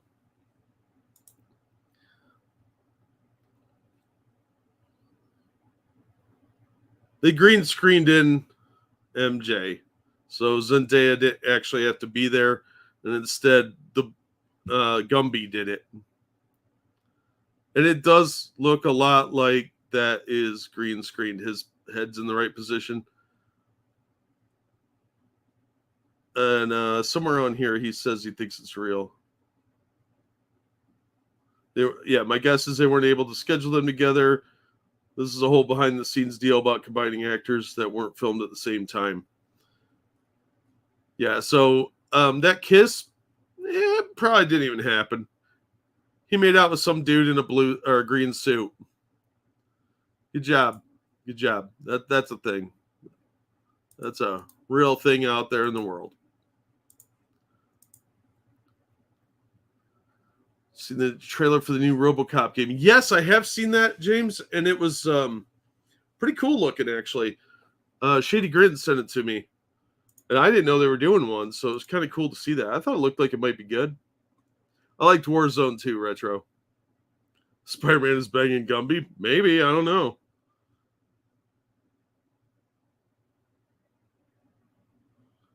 I worked more than 24 hours straight rigging up weapons for the Avengers New York fight match.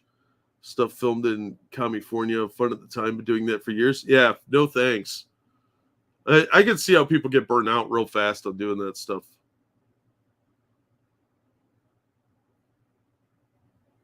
Yeah, nobody, not me. They've taken away his guns in the new comic series. Now he's in charge of the hand, and he uses swords. They got rid of the Punisher Death Skull. Eddie Murphy? Yes, Eddie Murphy. Yeah, I heard they got Peter Weller back, which he's been a professor for years now down in like Texas, I think. Who remembers going out there to the local comic shops trick-or-treating and getting that tiny comic giveaway? I do. I was inspired and then Disney killed it. Let them die. I'm with you. Disney has killed Marvel.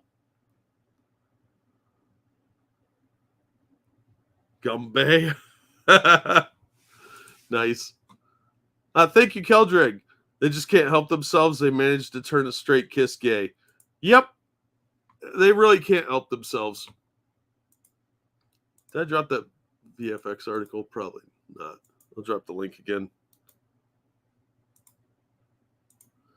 You're not wrong, Assassin, but they don't know what to do with the Punisher because all these people are a bunch of whiny anti-gun crybabies. So they don't understand the character. They just have to make him look like a crazy person. That's all they know how to do. And they don't want to have guns in his hands because they're anti-gun. So they take their own personal politics and impose it on a fictional character because they can't stop themselves. Disney is very rapidly becoming the new EA. Yeah.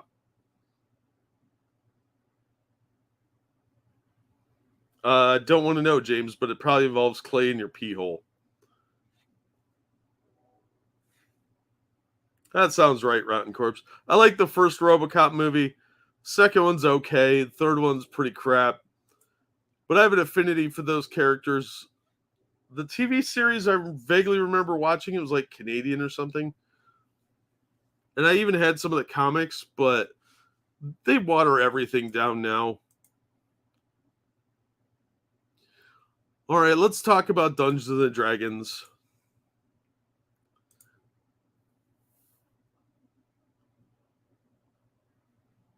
I know, Nicholas. I hear you.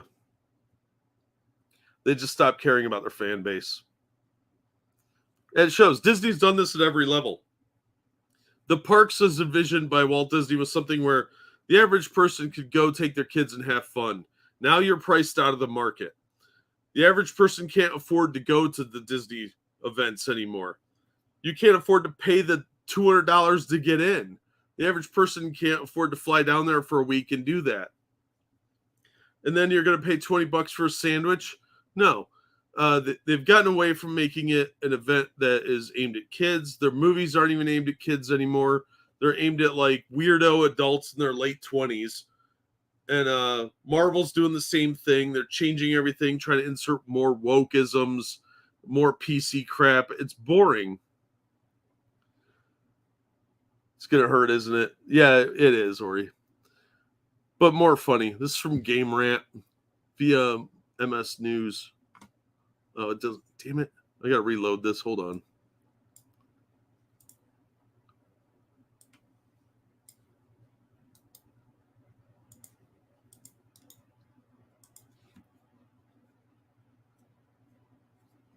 Stupid thing. U.S. Congressman links Dungeons & Dragons demon list to Republican claiming demonic possession is real using Dungeons & Dragons. Historically, Dungeons & Dragons doesn't cross over with politics very well. The Satanic Panic of the 80s, which at the time ascribed Dungeons & Dragons as a satanic cult recruitment tool, played no small part in the rise of the fundamentalist Christian political activism. A lot of that was Paula Paulding, whose son tragically died, killed himself, and she blamed D&D for his death, and she wrote a book, The Devil's Web. If you haven't read it, it's hilarious. Not supposed to be, but she found it bothered about Dungeons & Dragons, and that really made the fundamentalists get kicked off with the whole Satanic Panic. She was one of the founders of that. If you're interested in that, I highly recommend The Devil's Web. It's hard to find, but you can find it. If you do, it's usually like $10 or less. Few could have predicted that Dungeons & Dragons would be mentioned again by politicians in 2022, yet that's exactly what happened. Fewer yet would have guessed it was brought up with regard to the veracity of demonic possession. The Dungeons & Dragons member comes from U.S. Congressman Ted Lieu, a representative of California's 33rd District based in Los Angeles County. Lieu's a fucking idiot. Lieu made a post on Twitter in which he linked an article listing the 15 most powerful demons of Dungeons & Dragons, and even goes so far as saying he's played the pen and paper before. If that were the full extent of the context, it'd be relatively innocuous. Unfortunately, it's much worse than that. Lieu made the D&D post in response to a CNN article covering Christina Caramo, a Republican candidate for Michigan Secretary of State. The article covered Christina Caramo's comments in which she explained her feelings on demonic possession. Caramo explained that having intimate relationships with people who are demonically possessed or oppressed could open themselves up to possession. Demonic possession is real. Caramo was at the time trying to associate pro-choice advocates and women who have abortions with satanic cults and child sacrifice.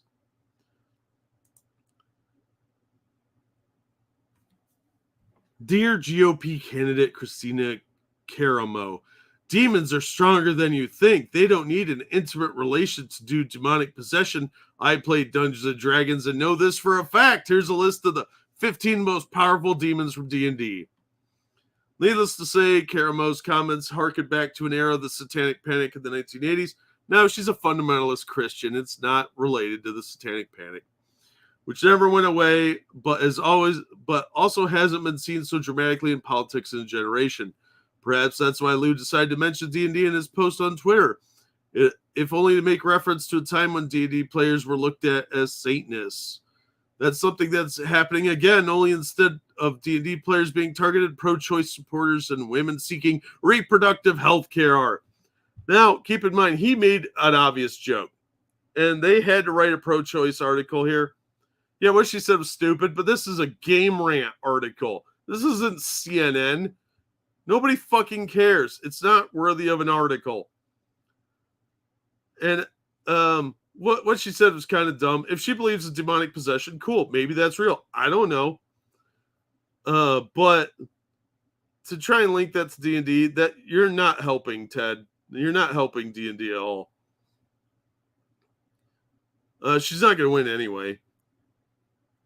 So there are questions to be asked regarding the appropriateness of joking about Dungeons & Dragons in this situation. Why? Perhaps Congressman Liu could have been more specific with his D&D references, mentioning the demon Prince of Deception, whose name I can't pronounce, whose true form derives from those who look upon her insane. Oh, she drives people crazy. So what? Yeah, but this was dumb. I thought it was worth pointing out because it's kind of stupid, and politicians are some of the dumbest people on earth. Oh, it was a total joke. It was just stupid. It was a stupid joke. And she didn't bring up D&D. He did. Mazes and Monsters. Mazes and Monsters was the best movie Tom Hanks ever did.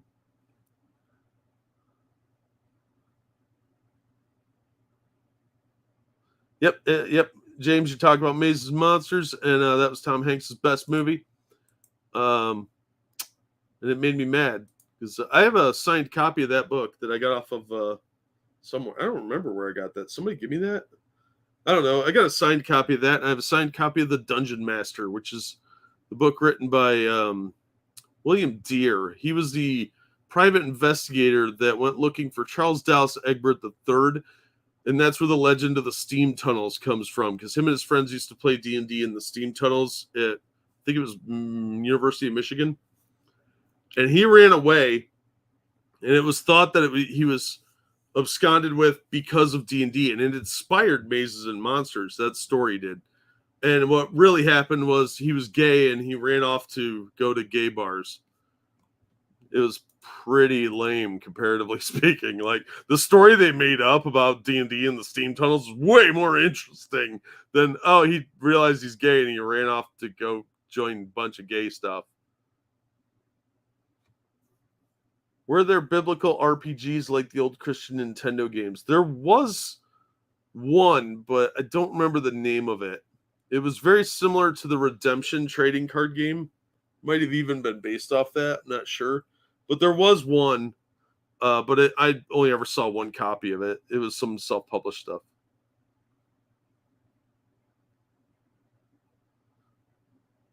The only movie better than that is Gleaming the Cube. Gleaming the Cube is a classic, much like Prayer for the Wildcats with William Shatner and the guy that played Andy Griffith. That's his name. Sleep paralysis might be from some form of possession. I've heard that. A lot of people probably thought that because that's where the old hag and incubus and succubus legends come from. Sounds like D&D turns to gay. No, D&D turns to satanic, is what I'm told. I actually enjoyed Redemption as a Christian youth. It wasn't great, but it was fun. Yeah, it appealed to a market that needed a collectible card game. And as I remember, the game didn't play too badly. I haven't seen that in years, though. They didn't sell that many at the local shops around me, but I was looking for a starter a while ago for an unboxing. And I was real surprised that it was hard to find one still sealed. So I gave up. But yeah, it had a following. A lot of them weren't even Christians. I knew a Jewish guy that played it. He liked it. All right, now let's look at a much more exciting thing that actually looks pretty freaking cool. Going to be expensive, though. This comes from Bleeding Cool. This is going to be the final article, I think. Customize your own action figure with Hasbro's Selfie series. After months of leaks, Hasbro has officially announced its new 6-inch Selfie series action figures. The Hasbro Selfie series is a line of figures that will feature personalized 3D printed scans with the help of 3D printing company Formlabs on some of your favorite toy lines. With the use of Hasbro Pulse app, collectors will scan their faces and place it on one of many Hasbro licenses with big titles like Star Wars, Marvel, Power Rangers, and more. Each figure will be priced at $60 each and will come with its own unique windowless plastic-free packaging. which means they're too cheap to put plastic on it. Hasbro has stated that we are looking at a fall 2022 release for the Selfie series, but if you're attending San Diego Comic-Con 2022, then you will be able to check out all the customizable capacities at booth 3213. So far, here are the current figures. You'll be able to get your own customized one-of-a-kind head on. So what they're going to do is scan your head from a picture and put it on a figure. You'll be able to get the Mandalorian, a Stormtrooper, X-Wing pilot, Princess Leia. You're not really Princess Leia then, are you? Snake Eyes and Scarlet, male Ghostbuster, female Ghostbuster. That would be cool. Power Ranger Lightning Collection. You could get red or pink. Marvel Legends Spider-Man, Black Widow, Iron Man, and Black Panther. We'll try and enlarge some of these in a minute here. For $60, it seems Hasbro fans will be just getting a simple figure re-release with their own 3D printed head on them. It looks like most of the first accessories will also be included, like Power Ranger Power Sword or Star Wars blasters. It's a very unique collectible, and I know I will definitely want one or multiple in my collection. Yeah, I think that's a really cool gift, actually. I love how they're spreading the brands of these designs all over, from Star Wars, G.I. Joe, blah, blah, blah, blah. There's a link in the article here, so you can go to the official site and read the press release. But yeah, if you were a huge Power Ranger fan, or Ghostbusters or G.I. Joe, this would be a really cool gift. Unfortunately, I think they should have the plastic on here, but they've been going with these plasticless windows. They're just dumb. It's just cheap. And I think that does detract from it. But if you ever wanted to be these characters, this would be the way to do it. So I thought this was kind of cool and might be worth checking out. So if you've got an extra $60 or you know someone that would like this, could be worth it. That sounds horrible, Peter.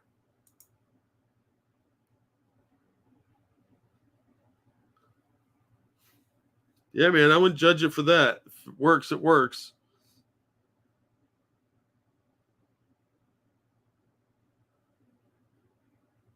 A custom 1/6 soldier figure made for me in full battle gear with my M14 for the girlfriends. She squeed. Oh, nice. That's awesome. Maybe, San. I think they're probably gonna try and filter out the celebrity heads. A white Black Panther's possible. Yeah, that's true. What happens to the photo after you scan them? Sounds like a trap. Yeah, it's probably some kind of government scam.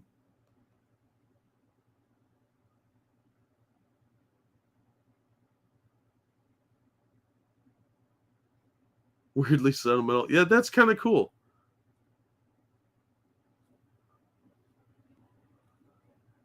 Take my money, right? Wish they had He-Man. Oh, absolutely. A couple of the He-Man figures, like a Man-at-Arms or something, they could easily do that with this kind of technology. You could be like an Eternian guard or something. $60 is pretty high for what is basically just a 3D printed head. But if you've got the extra money and you can afford something like that, I could see getting it. I've seen dumber stunts, so if I had the money, I'd probably buy one. I might ask for one as a gift because I don't know what to get myself. So if somebody asked me, what do you want? I'd be like, well, just give me this. But yeah, it looks pretty cool. $60. I don't know if that includes shipping or not, but it's worth checking out. The link is in there. Games Workshop, take note, right? Games Workshop is missing a golden opportunity here because I know they have some action figures, but to put your own head on one, they could probably charge $200 and their hardcore fans would go for it. Yeah, that's true, Deshef. Donating $60 to me will prevent clowns from eating you. 90% of the time. I can't assure every single clown will not want to eat you. Some of them go rogue, like in 2016, when they were all over the country. 3D printing stations at Comic-Con soon. It would be a good move. It really would. I'm really shocked that Games Workshop doesn't do that. Like, you go to the convention and you could buy the figures 3D printed there on scene cheaper. But they're greedy fucks, so they're too dumb to do it. Fake porcelain bust yourself. That's a great idea, Ori. I would totally do that. But I would have to have like the Roman toga with the laureates. That'd be fucking awesome. I would totally have that. And I'd want one that like the Shakespeare head of me that opened up and had to switch to the bat poles. That'd be fucking awesome. I do want a G.I. Joe and a Ghostbuster. It's really about 30 for the head and 30 for the body. Yeah, that seems right. They're going to sell the picture to the reptilians, probably, or at least the feds.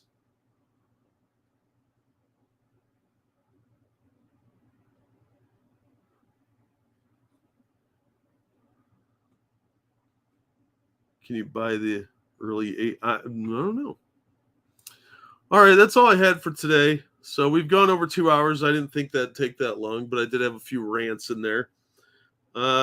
Thank you all so much for coming out and supporting the show. I really do appreciate it. I'm going to try and make these at least once a week, but I don't know. We'll see. Early 90s MC Micro Comics. MC Micro Comics. I don't know what that is. I know the Micro Comics were a big deal from like the Masters of the Universe stuff. So they're still around. They're worth a fair amount these days. But thank you guys so much for the donations. I appreciate it. And I love doing these. So I'm going to try and do them a little more regular. Hopefully things will calm down a little bit in my personal life. But we'll see.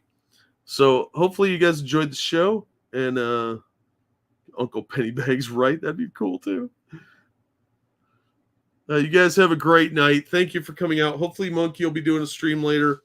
And we'll see you over there. But in the meantime, thanks again for coming out. Thanks for the donations. And hopefully we'll see you on the next one. Have a great time, everybody.